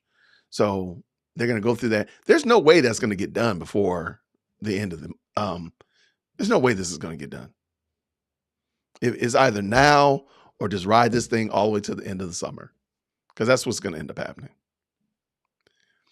I thought that they were considering having the cell phone expert, the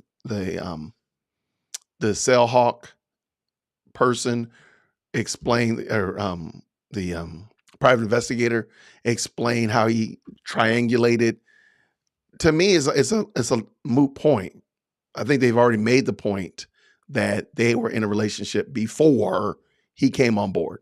I think that's unequivocal. That's sell data or not. I think that's pretty clear. So I would hope and pray that they don't actually have to do that. Because one, I think it's going to be problematic for sell hawk data in the future. But even more than that, I think it's just going to be a waste of time. Like I think they've presented the Judge McAfee enough information to say, yeah, I can make a ruling on this. Again, he's only had two things. They started a relationship before, and Fani Willis financially benefited from it. And I don't think that they can make any argument against that. Because paying with cash is not going to work. Let's see.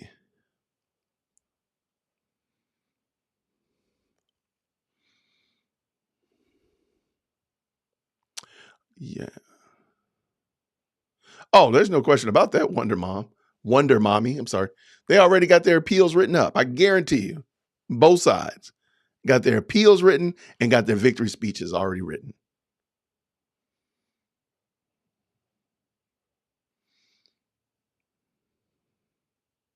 It was a smear campaign. I agree. And they lost. They lost on that one for sure.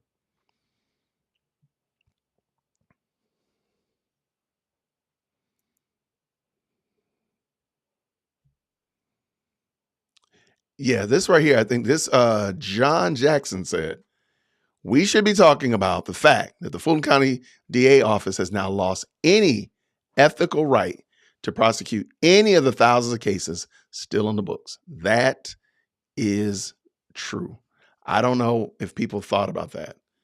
I mean, if Fani Willis loves justice and wants the right thing for that community, some of the argumentation that she used would not have happened. All right, what we got here? Lots of good commentary. Thank you so much. I appreciate you so much. Thank you so much. You guys are awesome. By the way, can I just say this again? That there are 1,150 people in this live stream. Now we have yet another milestone. This is the largest live stream I've ever had. I know some people don't like the air horn, but I got to. I must. I got to. That is crazy. Thank you all so much. All right. I even worked on some memes, but that's okay. All right. I appreciate y'all again. Bradley, I believe, was trying to get him some blonde merchandise. That's why he was talking. I am not going to say one way or another about that, Stephen Henderson, but I will not deny that is very possible. All right, what we got here? What's going on, Susie Q in the building? Good to see you, Susie. Thank you so much. One of my great moderators along with Q. One of my great moderators. Thank y'all both for hanging out with me on today. Pick me up some popcorn. Absolutely. I know President Firstborn would love you, Princess Sackkind. She would not look. My firstborn would love you. What is that? Orville Redenbacher. I think it's movie theater kind or something. She pops almost every night. Psh, man.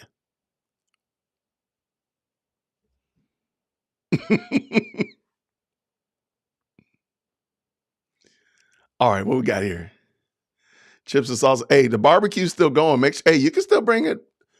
Paulus Armstrong, go and bring some chips and salsa. The barbecue is still going.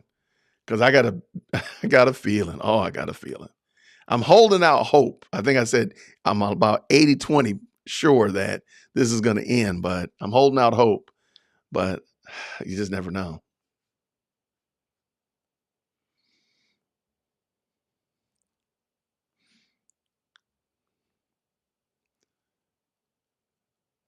Black people keep cash in their house. Yeah, sure. When I find it in their jeans, they're doing the laundry. I mean, really. Oh my gosh, man. That was so bad. That was such a horrible take. How is she going to bring RICO charges against YSL and Trump? She has to be the most hated person in Atlanta. I mean, I don't disagree. I mean, I'm not going to use the word hate, but she's definitely not, she's not going to be, let's just say, she will not be getting many Christmas presents this year.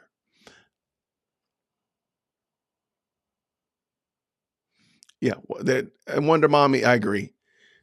This is going to go on. I mean, Atlanta News is already reporting that this is not going to be settled before the election. So we're already aware that this is just going to keep going. So we're not expecting it to some magical completion. So I don't know how this is gonna work out. Yeah, I keep cash too, but we ain't talking about we're not talking about stacks and stacks.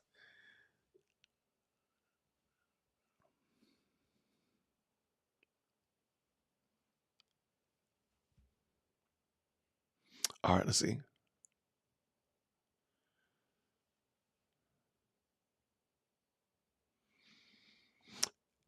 And this is something interesting. John Jackson just said, funny how you never hear Trump's name now in the relation to this case. Is now exclusively the Wade and Fani show, because this is only about Wade and Fani at this moment. If they were not, as Viva Fry had said, if Wade had kept his schmeckle in his pants, this would be a Trump case. We would be talking about the Trump trial, but we're not, because it is the Wade and Fani story. It's not Trump. It really isn't. That's the issue. I think that many people are bringing to bear. Like, this is not about 45. It's about Fani and Wade. Because keep in mind, if this, I mean, good gracious, I just thought about it. You do realize that they could almost probably get disqualified from other cases as well. I'm wondering, like, how difficult would it be for them for somebody pointed out the street gang problem, the street gang trial that Fani is overseeing. Like, can they use that same stuff that would be crazy. Oh my gosh. I don't think they could do it, but because I don't think there's any relationship to it. But man, if they get disqualified from this trial, what's the possibility of them being disqualified from the YSL trial? My goodness. What is this? As much Grey Goose as she loves, why go to Napa Valley with cash? I mean, really? Oh, here it is right here. Yeah. How's she going to do RICO charges? I mean, sadly, I think there's going to be a lot more fallout from this story. Yo, that is crazy. I don't think they can do that, but man, if they did, oh my goodness. Or if the federal government swoops in and says, hey, there's some problems here, we need to have a conversation with them, man, that would be bananas. Oh my gosh, that would be crazy.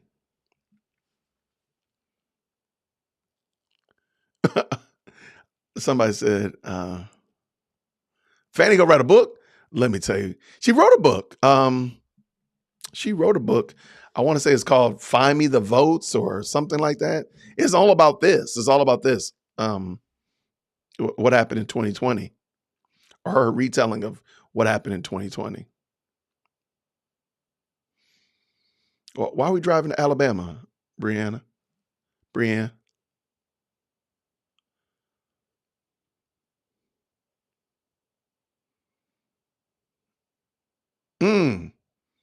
That's a great question. Oh my gosh, I just lost it. That's a great question about who's going to pay back the state for all this money that they've wasted. I just saw the comment. That was a great question. Look, that's a lot of text messages. And I've been married for 22 years, and I don't think I have that many text messages between me and my wife. My wife called me one time since I've been on, and I think she texted me once. That's a lot of time. I can't imagine. That's a lot of text messages. Yeah.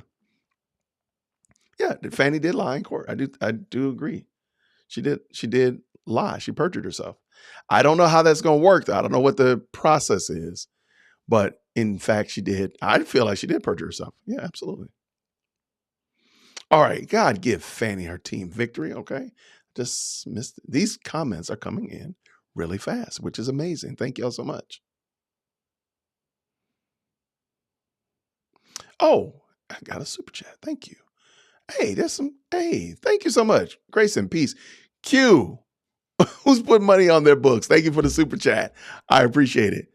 And let's go with Monica says, thank you so much for the super chat.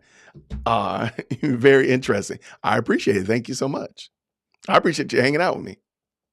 All right. And lastly, Kimberly says, a crooked man woman's path will eventually be found out. Amen. Keep that schmeckle in your pants, Wade. Well, at the moment, sadly, he didn't do that. So if he had, we wouldn't be having this conversation. I mean, do you imagine like how much of this is just literally because people don't violated their marriage covenant? I mean, it's really that easy. Keep a dime between your knees, Fani. If they had done that, we wouldn't be having this conversation. We wouldn't even know these people like that. I mean, that's crazy. All right. Yeah, and I agree with you right there, Deborah. I think I don't know what evidence that needs to be. That's why I don't think they need to go any further. I think they can go ahead and just say, okay, we got enough information. We're going to move forward one way or another. I think there's enough information. They don't need to drag this out any further. If they went ahead, again, they're supposed to start the closing statements at 1 o'clock Eastern Standard Time. Here it goes right here. 1 o'clock Eastern Standard Time. I think there's enough that they can do that. I don't think they need to. No, don't. That's the problem, Danielle. They've been sharing schmeckle. They need to leave that thing. No, keep that. Share with your spouse. That's it. Share with your wife. Otherwise, no. No dip in the ink in the company. No dip in the pen in the company ink. Nope. That's the problem. Yes, absolutely. Fawcett Media. I really enjoyed his channel. So I wanted to highlight that. By the way, down in the description are several different YouTube content creators that I've been following as I've been learning about this case. So I just want to give them to you all and encourage you to check them out. All of their links are down in the description of this video. Bradley Wade and Fani should be disqualified. Okay, well, Bradley is not actually he's not up for qualification because he's just a witness. But I think his license is in jeopardy for sure. Wade and Willis should be disqualified and fired. They are all horrible attorneys. I feel so sad for their previous clients. I hate it for the people that lost to Fani. Like, you got to be, oh my gosh. The ex-wife started this. Okay, I mean, it's very possible. And I'm not willing to say that she's, at no point did I ever say that the former Mrs. Wade did everything right. Never did I say that. What I am saying, however, is that does not excuse Nathan for his behavior. So I no argument for me at all.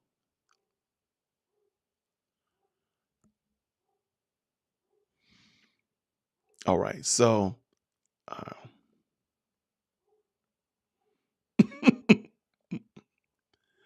all right, let us keep this going. I don't know. That's a good question. We watch YouTube. When do you think that Fani and Wade came up with the idea to prosecute Trump? I think she ran on, I don't remember. That's a good question. I don't remember. I will look into it, but I cannot tell you when they might have done that. Today is the deadline to get your arguments on this issue to judge. The Trump trial will continue later. I don't know.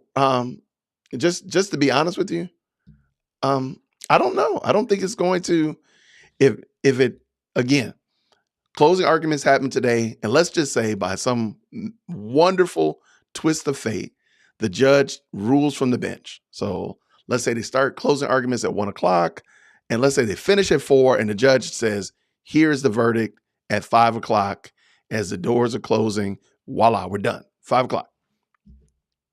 Monday morning, there's going to be a big, giant tractor trailer of appeals that backs up against the Fulton County Courthouse and dumps out all these appeals. There's going to be a dumpster fire on Monday. So I'll be honest with you. I don't think the actual case that they're seeking to find resolution to is even going to get touched until this time 2025. Thank you so much, Hawkins75, for the super chat. Fani was buying a new husband and not trips and gifts. I mean, I I like the way you said it, but I mean, yeah, I no lie detected.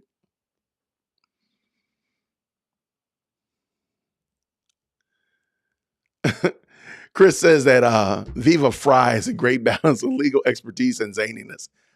I did not use the word zaniness. I did not, but I like him and I like zaniness. So zaniness will be the word now.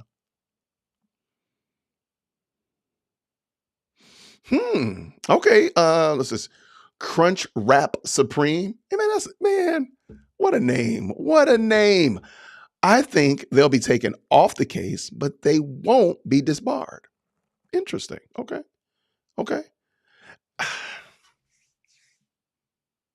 I don't know. They perjured themselves. I don't know the like, is there so much of a mistake that an attorney can make before they disbar them? So that's a great question. I mean, a great comment rather. I just don't know. Yeah. But I totally get kicked off. You know what? I'm willing to split. I'll split. So they're going to be kicked off, but they'll keep their law license. Okay. Maybe that's it. But man, that would be wild.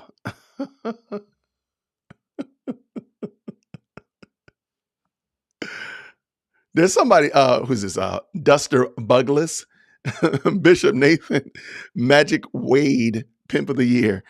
There's actually somebody called Bishop Nathan. There is a guy called Bishop Nathan right now. So that's wild. All right, what we got here?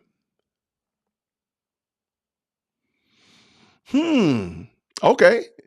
Next Pharaoh. I don't know. Like, I would love to know, like, what is the, of course, disbarment is probably the highest, penalty for an attorney, but law license suspended for a year. Okay. I can dig that actually.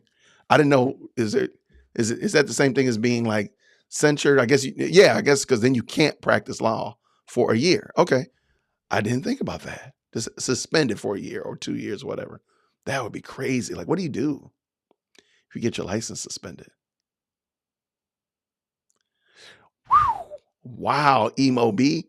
Emo B is not playing. He said, we going for the D3. It said disqualified, disbarred, divorce, D cubed. Wow. Actually, I like that. That's well done. Oh my gosh. Don't do this, Wonder Mommy. No, don't do this. Y'all wait until Jocelyn gets involved. I heard she allowed them access to their divorce files. Wade tried to stop it. She had no idea he got paid all that money allegedly. Yikes. See, that's what I'm saying. Like, the fallout is going to be happening on into eternity. I hate to say it. It might not be in the forefront of everybody's mind by this time next year, but it's going to be still being fought out in the, oh my gosh, I didn't even think about that. Wait, what is it? What are you? I stand corrected. It's not Smeckle, it's Smickle. Okay, hey, let me tell you right now, it needs to stay in his pants. That's for sure. Yeah, auto hoax. Hell hath no fury like a woman scorned. The ex-wife's gonna have a book deal and a poppin' champagne. I mean, I don't. Was Bradley married? I don't know. But yo, there are gonna be a lot of exes popping up. Like, we haven't heard like Fani Willis's ex-husband. I'm sure somebody's sitting down talking to him. I wouldn't be surprised. And of course, Nathan's ex-wife. Oh my gosh, man. I feel so bad for their kids, man. Their kids are now getting drugged into this, I'm sure. They just want to live their life, just minding their own business. They both lied in court, says Linda Yu. They both lied in court. over their relationship. How we don't know she is lying about all the accusations against President Trump. This is election interference and Trump running again. I mean, I see what you're doing there. I agree.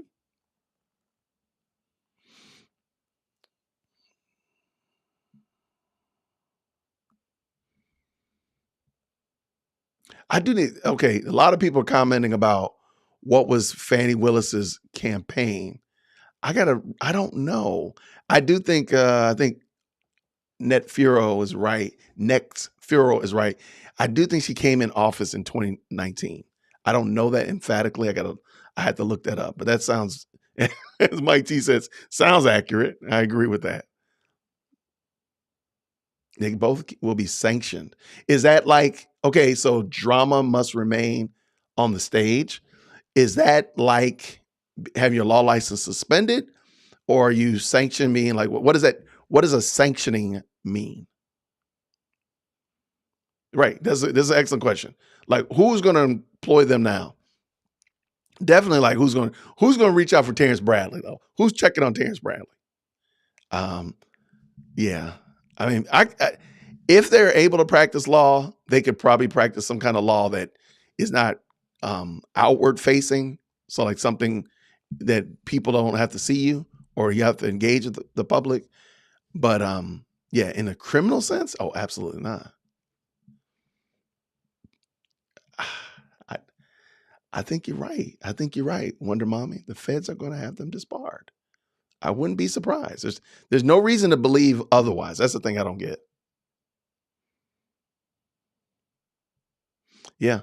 And this is always going to come back. Like they're not going to see him as honest. Who's going to look at Bradley and say, oh, man, I got to have this guy as my attorney. He's such a straight dealer. I know he's able to deal with hard questions and so on and so forth. I just don't see it's going to happen.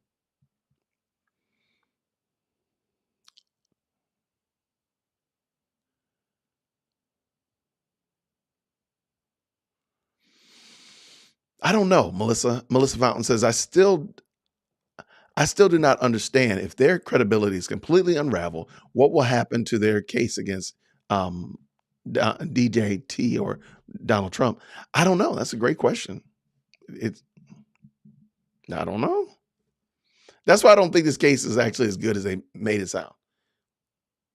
Because it's almost like it's fair to say if the case was as solid as they wanted us to believe it was, the specter of removing the district attorney would not cause the case to look like, well, who's gonna try this case, or how's this case gonna go forward? To me, I think that's part of the problem. All right.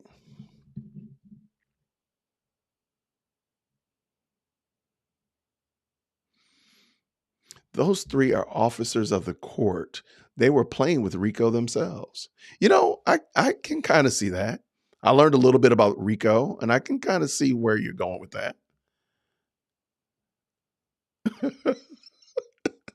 Jonathan, flag on the play, man. That's Jonathan. You know better than that. Oh, man, that was messed up. Wait, somebody else said it too. Cornelius. No. Y'all know better than that. Y'all know better than that.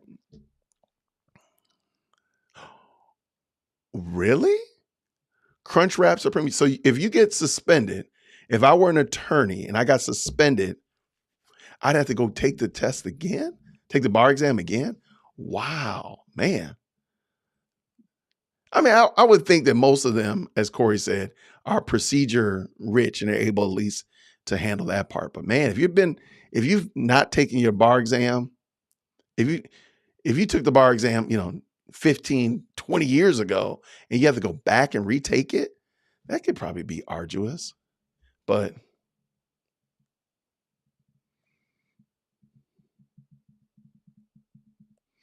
this was actually, I'm surprised this didn't get more Cali State. I'm surprised more people didn't comment about this.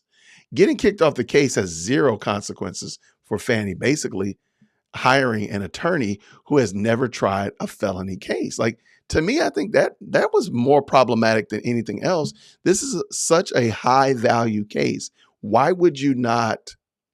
Well, why did you need to get somebody who was not actually who's ever tried a case of this value or even a felony case, for crying out loud?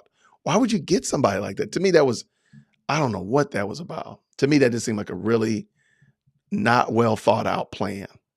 Again, I know she reached out to other attorneys and she didn't, but yeah, that seems problematic.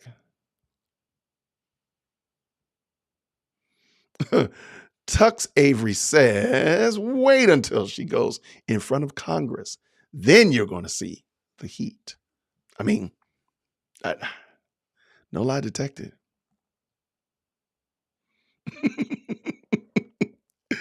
I don't think Wade's ex might join the Real Housewives next season. Oh, I'm sorry. I do think Wade's ex. Yo, that would be the worst. Can you imagine like a Real Housewives of like elected officials? Oh my gosh, that would be horrible. Oh my gosh, that would be terrible. Oh man. All right. Lots of comments. I do appreciate y'all. Thank y'all for the super chats. Man, appreciate you. Oh my gosh. Where are we at here?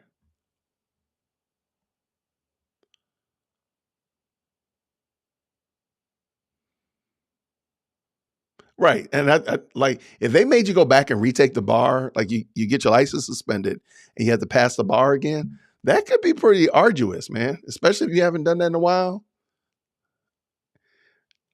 Yeah, I mean, that could be a pretty grueling whatever to have to do that. So no, I can kind of dig that. I can kind of see it.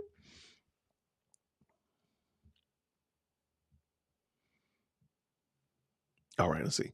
Congress won't let her run and take over. Yeah, that was for the life of me, I don't really understand why she behaved like that when she came in to testify. I don't know why she did. I don't know why she did. And it seemed, yeah, just like, man, why did you do that? That was really bad. It's such a bad look. And it was so much opportunity to win people over and present yourself as a professional and demonstrate that you had poise. Because what would she have done if because I think most people are asking like, well, dog, this is the one that was going to grill the former president and you're behaving like this? Like they would get you off your game asking some questions and lo and behold, you'll be acting a fool in court like that. Yo, Wonder Mommy, stop it. I need my flag on the play. I need to get a flag on the play. Wonder Mommy said, well, we know Bradley won't pass the second time because he don't recall anything. Yeah. Oh, that was messed up. I can give you 2 of those for that. That was hilarious because it's true.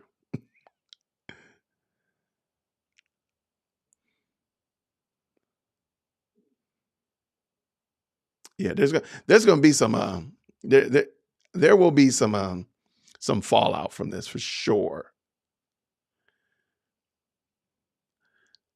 Okay. MAGA Man, please forgive me. Fani, Wade, and Bradley will all be disbarred. They lied to the court. I mean, you're right. They did. Like, I mean, I don't know the process, but I mean, they did lie to the court. They did. That's true.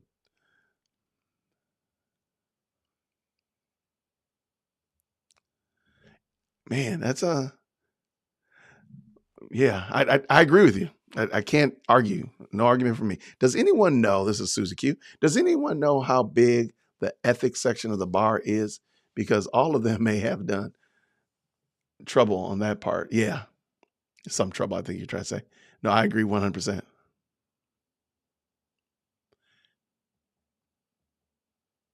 If it ain't already any fallouts.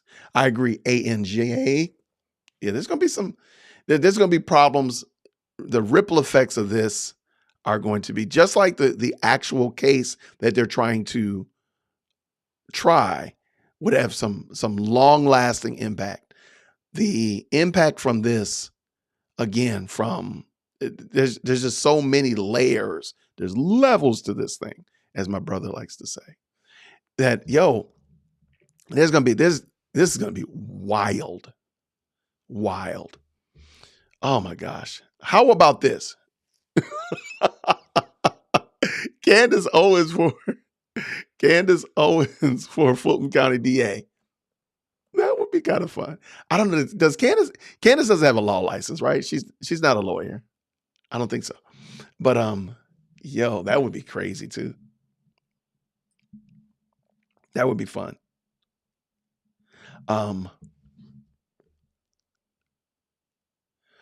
Really, Matt Steed?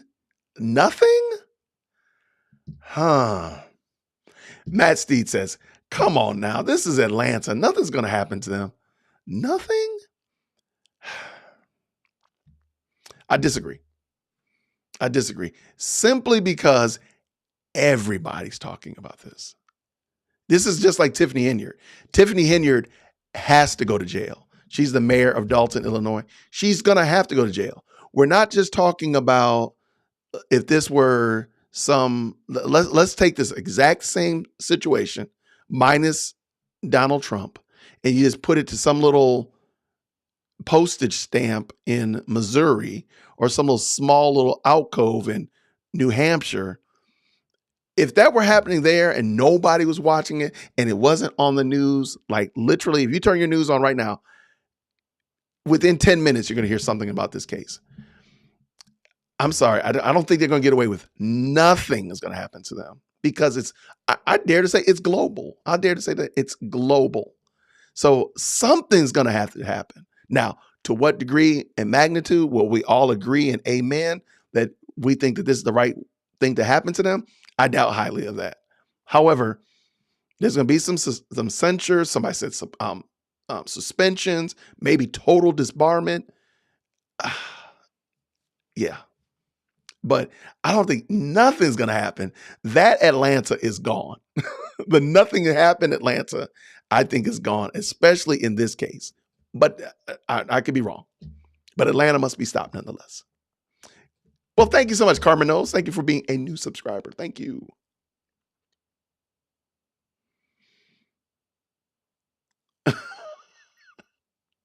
I'm trying to tell you this. Okay, wait. Look up Scott Rouse from the behavioral panel. He goes over her body language. Okay, and microaggressions. She detests Ashley Merchant. Okay, I've seen some body expert. I don't know if it was this gentleman. I have to look him up real quick just to see, just so I can. But I saw some body expert. That's another thing. Like this kind of case has brought in so many different fields of perspective from just your average Joe like myself, lawyers, body language experts, all that kind of stuff, man. It is wild. I just think the amount of conversation that's going on, his name's Scott Rouse, is just amazing. So let me make this might have been.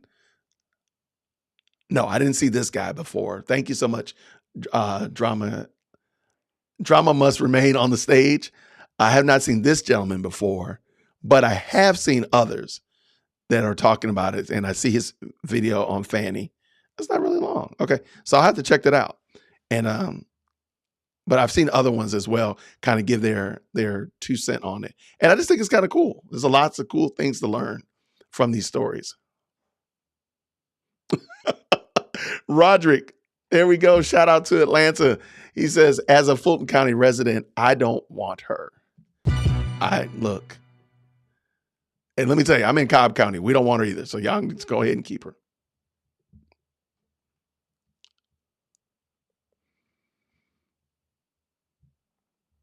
All right, what we got here?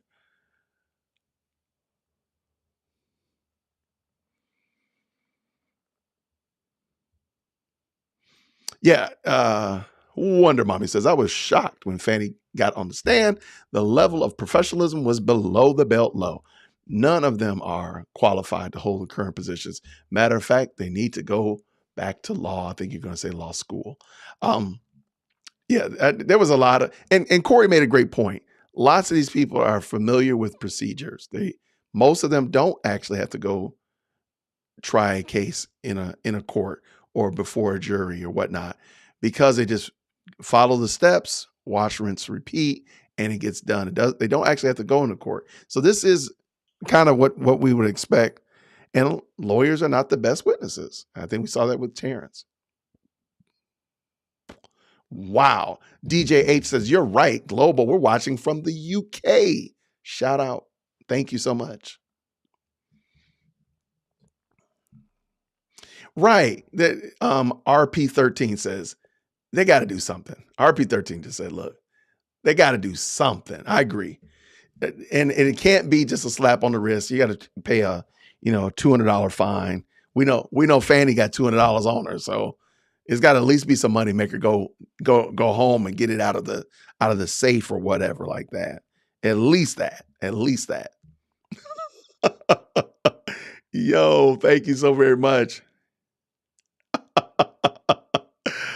Why do you think Atlanta must be stopped? So, Roderick, I started this channel. I talk about the critical race theory in the Christian space primarily.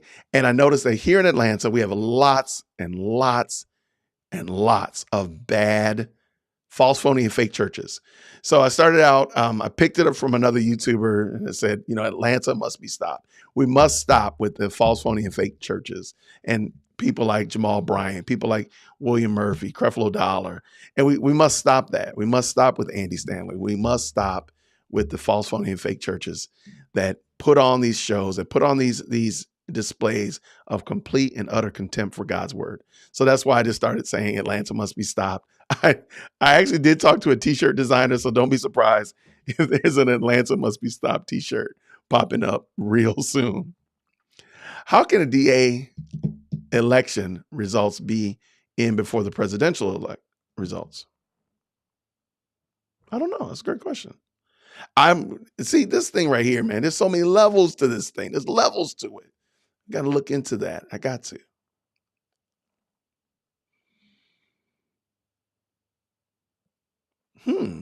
Is Fani going to sue Wade's attorney or Wade? I don't know. I'm gonna hope that that's done off camera, because just go ahead and get done with the closing arguments, get the decision, and let's start the appeal service. I did see that top of the city. Am I the only one that noticed that Bradley was crying on the stand? He wasn't sweating. That water was coming from his eyes. Okay. Initially, I thought it was sweat, but when I watched from another angle, it might have even been on the Fry channel. I was like, it does look like he's crying. I did notice that. I don't know why he would have been crying. But I did see that, though. To answer your question, I did see that. Somebody else said it. Carmen knows said it. Yep, I saw that.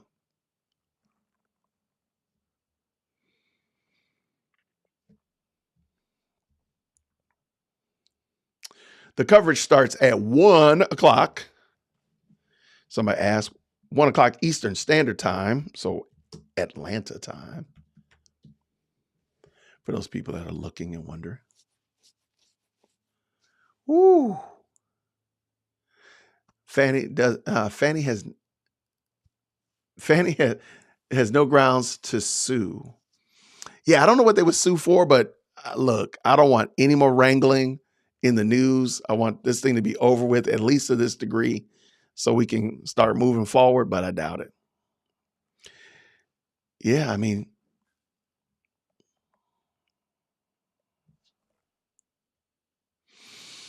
I don't know. I don't know. Does anybody know if Bradley is married or has family? I don't know. That's a great question.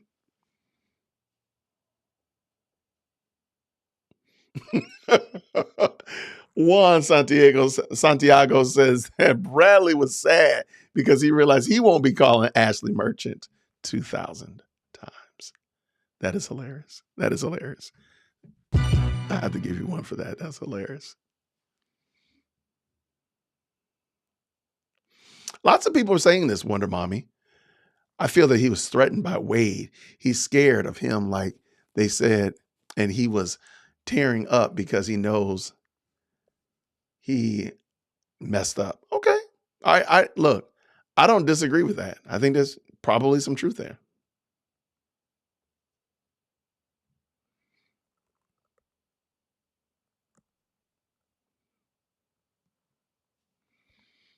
All right, what we got here? Somebody said he thinks he's married. You think Bradley's married? Oh man, that's gonna look horrible, man. His poor wife.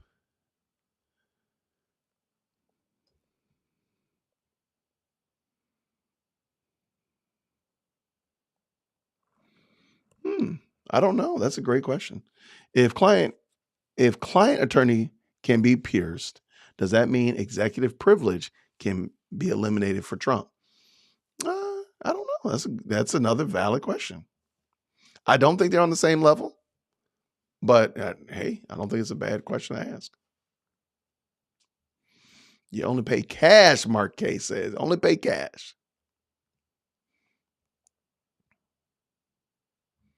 Good people. I want to thank you all real quick. This live stream has 1,110 people watching it. That is crazy. That is bananas. Thank you all so much. I really do appreciate you all. You all have made this channel grow.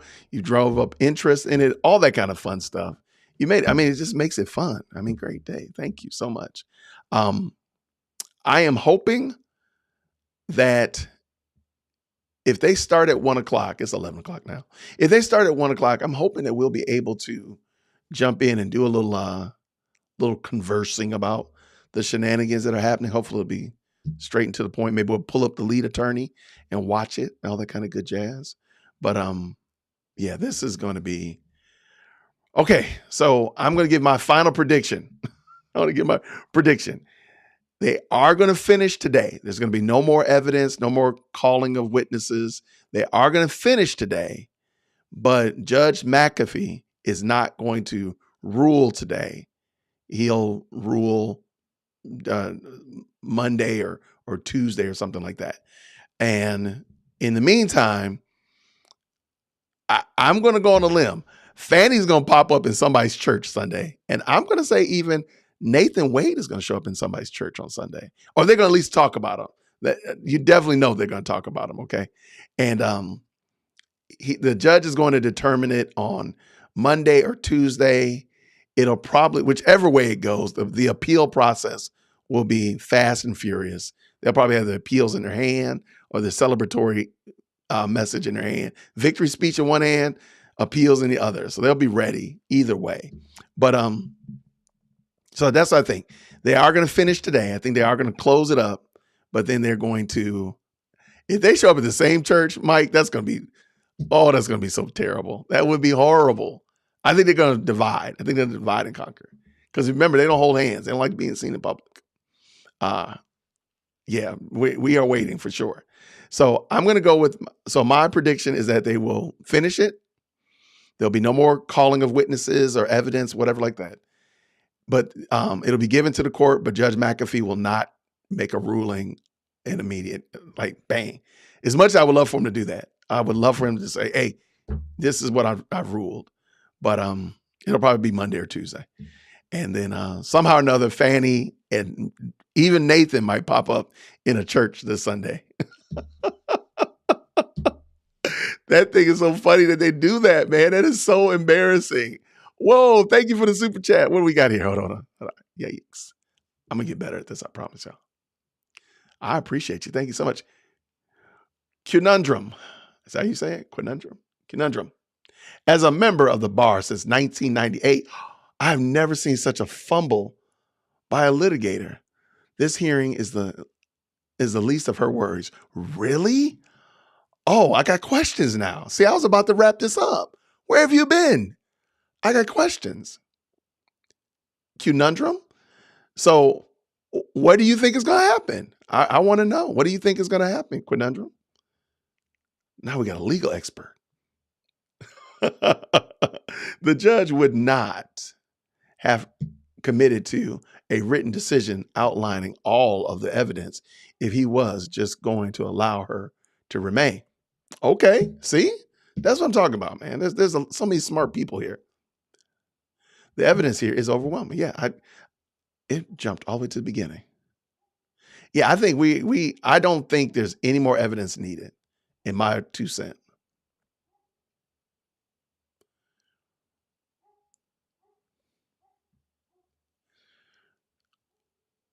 All right, let me see what it said. There will not be an appeal from Fani if she's disqualified. Really? Oh my goodness. Wait, hold on. So if he throws her out, oh, that changes the whole thing. I thought it was something appealable.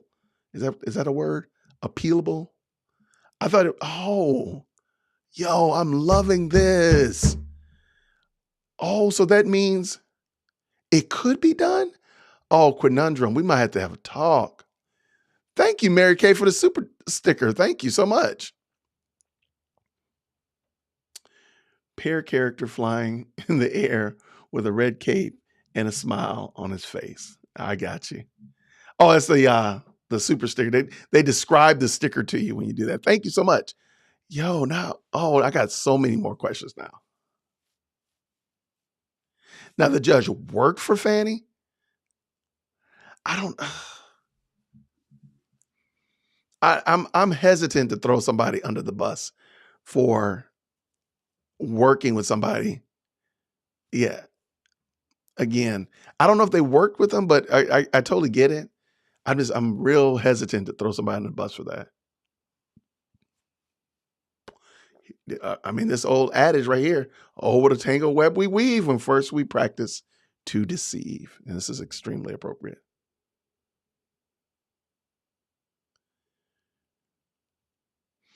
Right. So Dolo, I want to see that.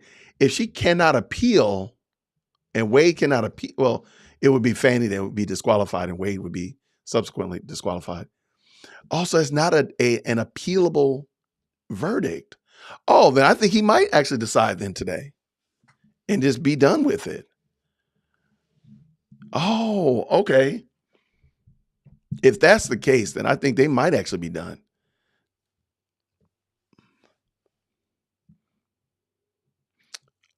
Oh, here we go. Conundrum.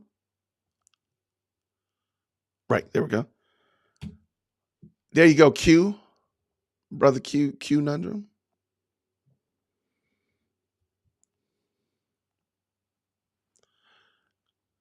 That's going to be wild.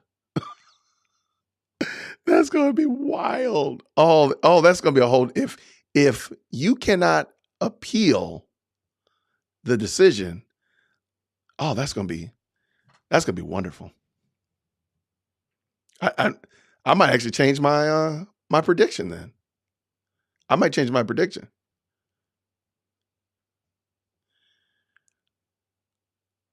You are muted, but welcome aboard, Conundrum. All right. You're still muted, my friend, before I bring you on.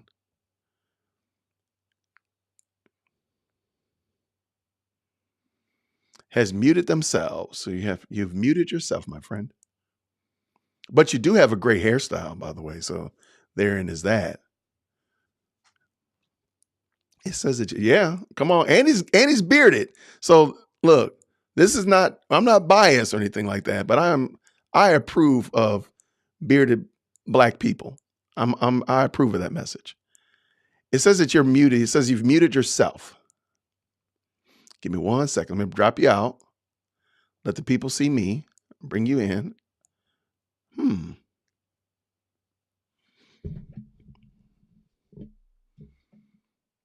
Hold on, let me drop you out. Hold on 1 second. Okay, can you talk? There you go. Okay, there we go. All right. Yeah, I can. I couldn't. All right. Well, first things first. Okay, so I just want to. What's that? I just want to say first things first. Appreciate you coming on. This is I'm just over here rambling. Not a problem. So I'm glad to have you on. Where are you from? Where are you from? There's a delay. I'm out of New Orleans. Gotcha. Okay. There's a huge delay. I wonder why. Okay. Well, go ahead and tell us. Can you hear me? I can hear you. Yep. Yeah. Okay. It's just delayed. I don't know why. So what Go a ahead. lot of people don't understand, what a lot of people don't understand as it relates to a member of the bar, as a litigator, the weight of evidence isn't the same as it would be if she's a criminal defendant. Okay. So her biggest issue is the appearance of impropriety. Have you seen the example that they've done with a child that they'll set cookies in front of them and the parent will say, "Hey, don't touch these cookies," and they leave out of the room and come back? Well, criminal law requires that if that child ate those cookies, criminal law has to have someone either seen that child eat those cookies or inspect that child's mouth to see if the cookies are in there. But as it relates to being an attorney, if there's crumbs on the shirt, it appears that that person has eaten those cookies. Gotcha. Does that make any sense? Perfect. So if you ever looked up the Georgia Rules of Professional Conduct, that is what she's up against. Got it. Okay? Yep. One of the things that a judge, a sitting judge, a district attorney, and even a police officer, one of the things that they all share that is the same is they have to avoid the appearance of impropriety. Got it. And Fani has not done that. No. There's too many questions. Where there's no question, she may be safe, but there are far too many questions. Facts. And what I meant by this hearing is the least of our worries. This woman has to go before the ethics committee.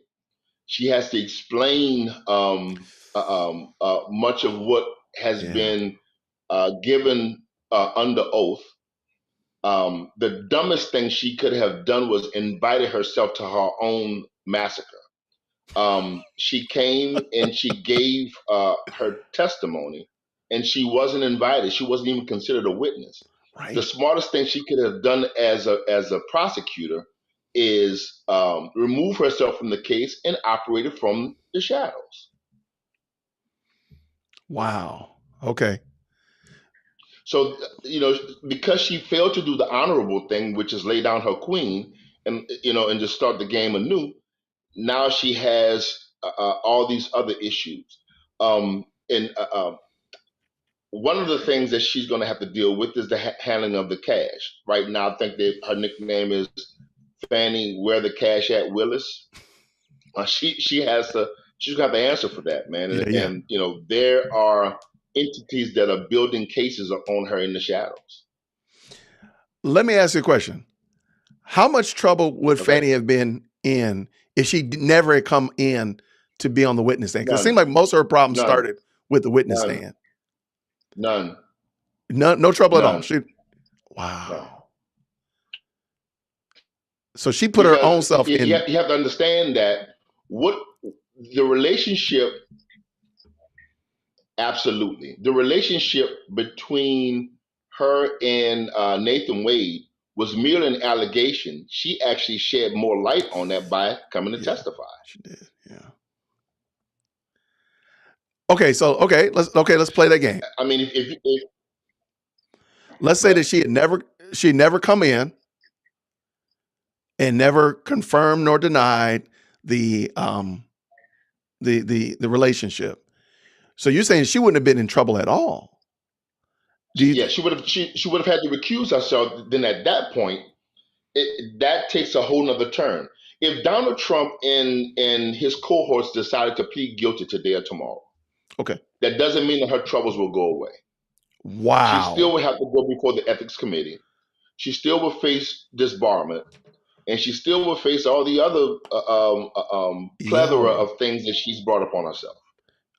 For real? I got to add a sound effect to that. Oh, no. If Donald Trump If Donald Trump and his cohorts play guilty today or tomorrow, if this case just went away, she still has to deal with the ethics committee. Now, be mindful that Atlanta is a Democratic stronghold, but is within a Republican state. So now this has to be handled by the opposition, basically. Wow. And you're in New Orleans, right? I'm in New Orleans. Got it. Yo, this is amazing. Okay, so and you said in the comment, so let's just say that Judge McAfee throws them out, throws it, disqualifies Fani, Nathan, the whole DA. They can't appeal that. Yeah, it's appealable, but the question of the day would be pointless. Her issue would be, it's appealable. Oh, But it her is appealable. issue Okay, there we go. is more so with the ethics of being an attorney and being a member of the bar than it is that of, if you follow me. Yeah, I'm with you. This is horrible, and I'm still trying to figure out how did she become a lawyer. I've never, in all of my days, man, like I said, I've been at this since '98, and I handle primarily appeals. I have never, ever, in all of my days, watched a cross-examination of a prosecutor go that south. That was horrible. Okay, were you here earlier when Corey Minor came on from Smart Christian's channel? No, I wasn't. Okay, so Corey stopped by and we were just chatting it up. Corey has some experience with the legal system, and he makes no shorts about it. He's been on the other side of the legal system and the federal government versus Corey Minor, so he's clear on that. However, he mentioned that most lawyers and most attorneys are very familiar with procedures. They've never actually been in a court and actually had to testify, and most will never be a witness in the box themselves. So that it was really like unfamiliar territory for lots of them. Do you agree with that? Mm-hmm. Okay. I agree. And so, many members of the bar are not good at being questioned. They're very good at questioning. Is me. Did you hear me? No, go ahead. Some reason or another slowed down. Go ahead. I'm sorry. Say it again. Yeah, I said, I've seen, my experience has been that many attorneys are not good at being questioned. They're very good at issuing the questions. Yes. Yeah. And so do you feel like Fani was just out of her element, or do you feel like she was just very prideful? Very. I think very. Okay. I'm still trying to figure out her mindset with wanting to go and invite herself to be a witness, especially when she was not called. That was amazing. That is the part that really blows my mind, and I'm still trying to wrap my mind around it. And most of the legal.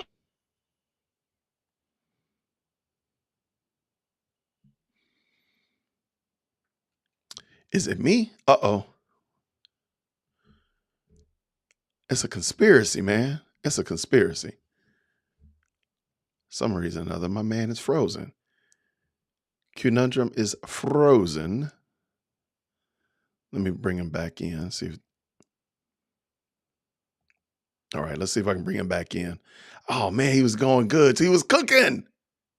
It looks like he's frozen. I don't know if it's me or him. He's still frozen. Ah, man. Y'all stretch your hands toward Q. We got to get him back up in here. Conundrum was bringing that noise.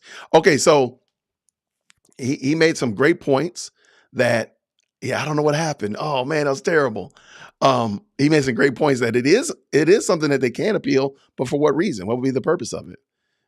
You're already in deep water. But having to go before the ethics, and I really want to find out what is the in descending order, disbarment is probably the worst thing to happen. And I want to ask him, what would happen next? What would be the next worst thing, going and so forth from there? Man, it looks like it fell off. I don't know if I don't know if it was me. Hopefully it's something on my end so he can jump back in. Q, I just dropped that. Yeah, and that was something else that I don't know if many people noticed that. When Fani Willis, okay, he came back.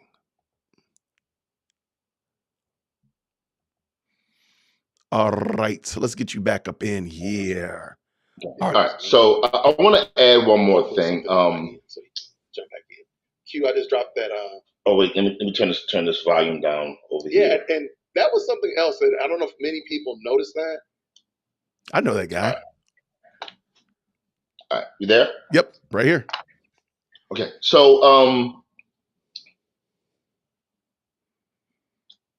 Fanny will have to deal.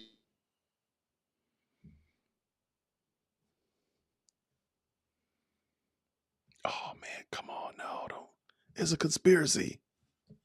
I'm telling you, man. Wade is messing with my Wi-Fi. Y'all are cracking me up with this fungible Fanny. Fanny fungible, flat back Fanny, ratchet DA. DA ratchet. Y'all are wild. And that's something else, Bird Dog. Fanny did this to herself. She did this to herself. All right. It's a conspiracy, man. Yeah, I'm telling you, man. One of the biggest things that Fanny. Okay, I don't know. Is it me? I'm checking my own Wi-Fi at this point. No, I got great signal. To get him back on because he was giving me some good knowledge, and I'm wanting to learn some stuff about this.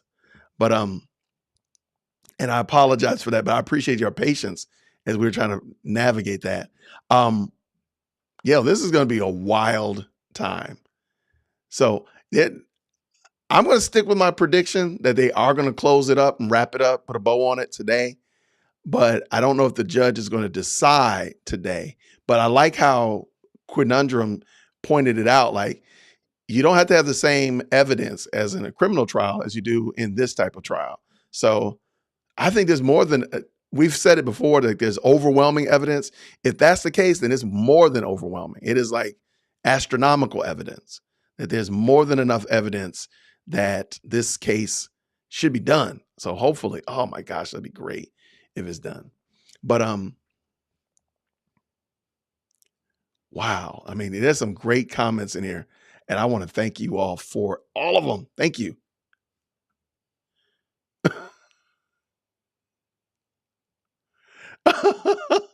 Q's back in the thing. We can't win on Beyonce's internet. Hey, yo, let me tell you right now, man. I appreciate you, Conundrum. Hit me up, man. Let me drop my email right here. Conundrum, we can coordinate something again. Here's my email. We can coordinate and get you back on because I do want to hear what you had to say because you had some great insight. I love hearing people in their field talk about the things that they know and help shed some light on, help the whole community grow in that. So that is super dope. I'm looking forward to hearing from you again. Shoot me an email. There's a high probability we might do this again real soon, very soon, like within a couple of hours. As I told y'all, I got to take my daughter to her little mini concert tonight. So we got to figure that out. But everybody, let's do this. Let's I want to say I'll jump back on and we'll at 1:00 Eastern Standard Time. By the way, if you don't know that the trial should be closing arguments should be starting up at 1:00 Eastern Standard Time. So hopefully that'll it will in fact be over. That would be great. But let's try to jump back in. But I want to thank you all so much for hanging out with me this morning. I just wanted to talk about this, and you all made this thing probably my best live stream ever. Hands down. What am I talking about? Hands down, my best live stream ever. So super shout outs to all of y'all. I know some people don't like my air horn, but I got to give y'all the air horn for sure, for sure.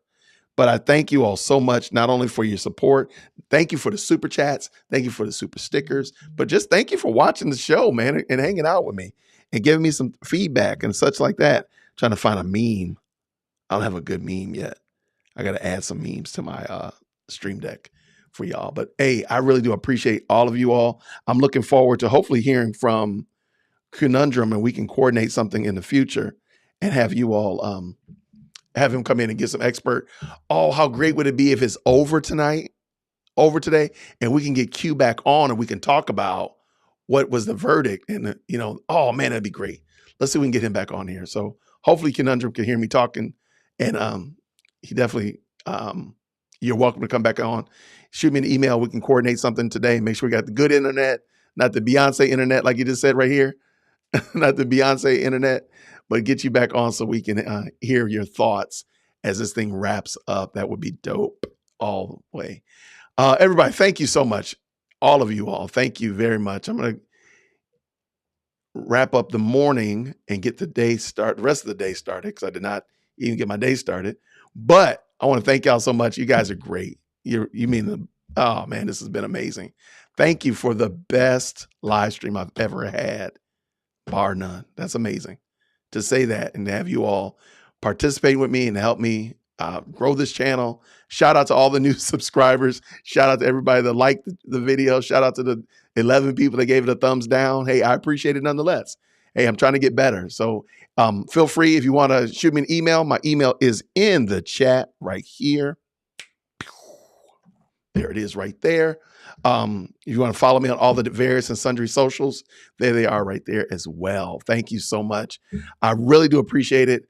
I know I got to pick my girl up at 2:30, and they're supposed to start this at 1 o'clock. So we might be live streaming from the car. We might be live streaming from the high school parking lot. But I do want to hopefully get back on here and talk to you about what was the verdict, or what was hopefully the wrapping up and closing of the case, so we can move on. Thank you so much, Susie. Yes, if you want to follow me on Buy Me a Coffee, you want to support me on Buy Me a Coffee, feel free to do so as well there as well. Everybody, I appreciate y'all so much. This has been entirely too much fun. I cannot believe it. Shout out to all the new subscribers, all the new followers, everybody that liked the video, everybody that gave it a thumbs down. I appreciate you as well. If you didn't like the video, you didn't give it a thumbs down, come on, help me out. I do appreciate it. And everybody, look for the notification, because I got this feeling we're going to probably do this again real soon. Everybody, thank you so much. Grace and peace.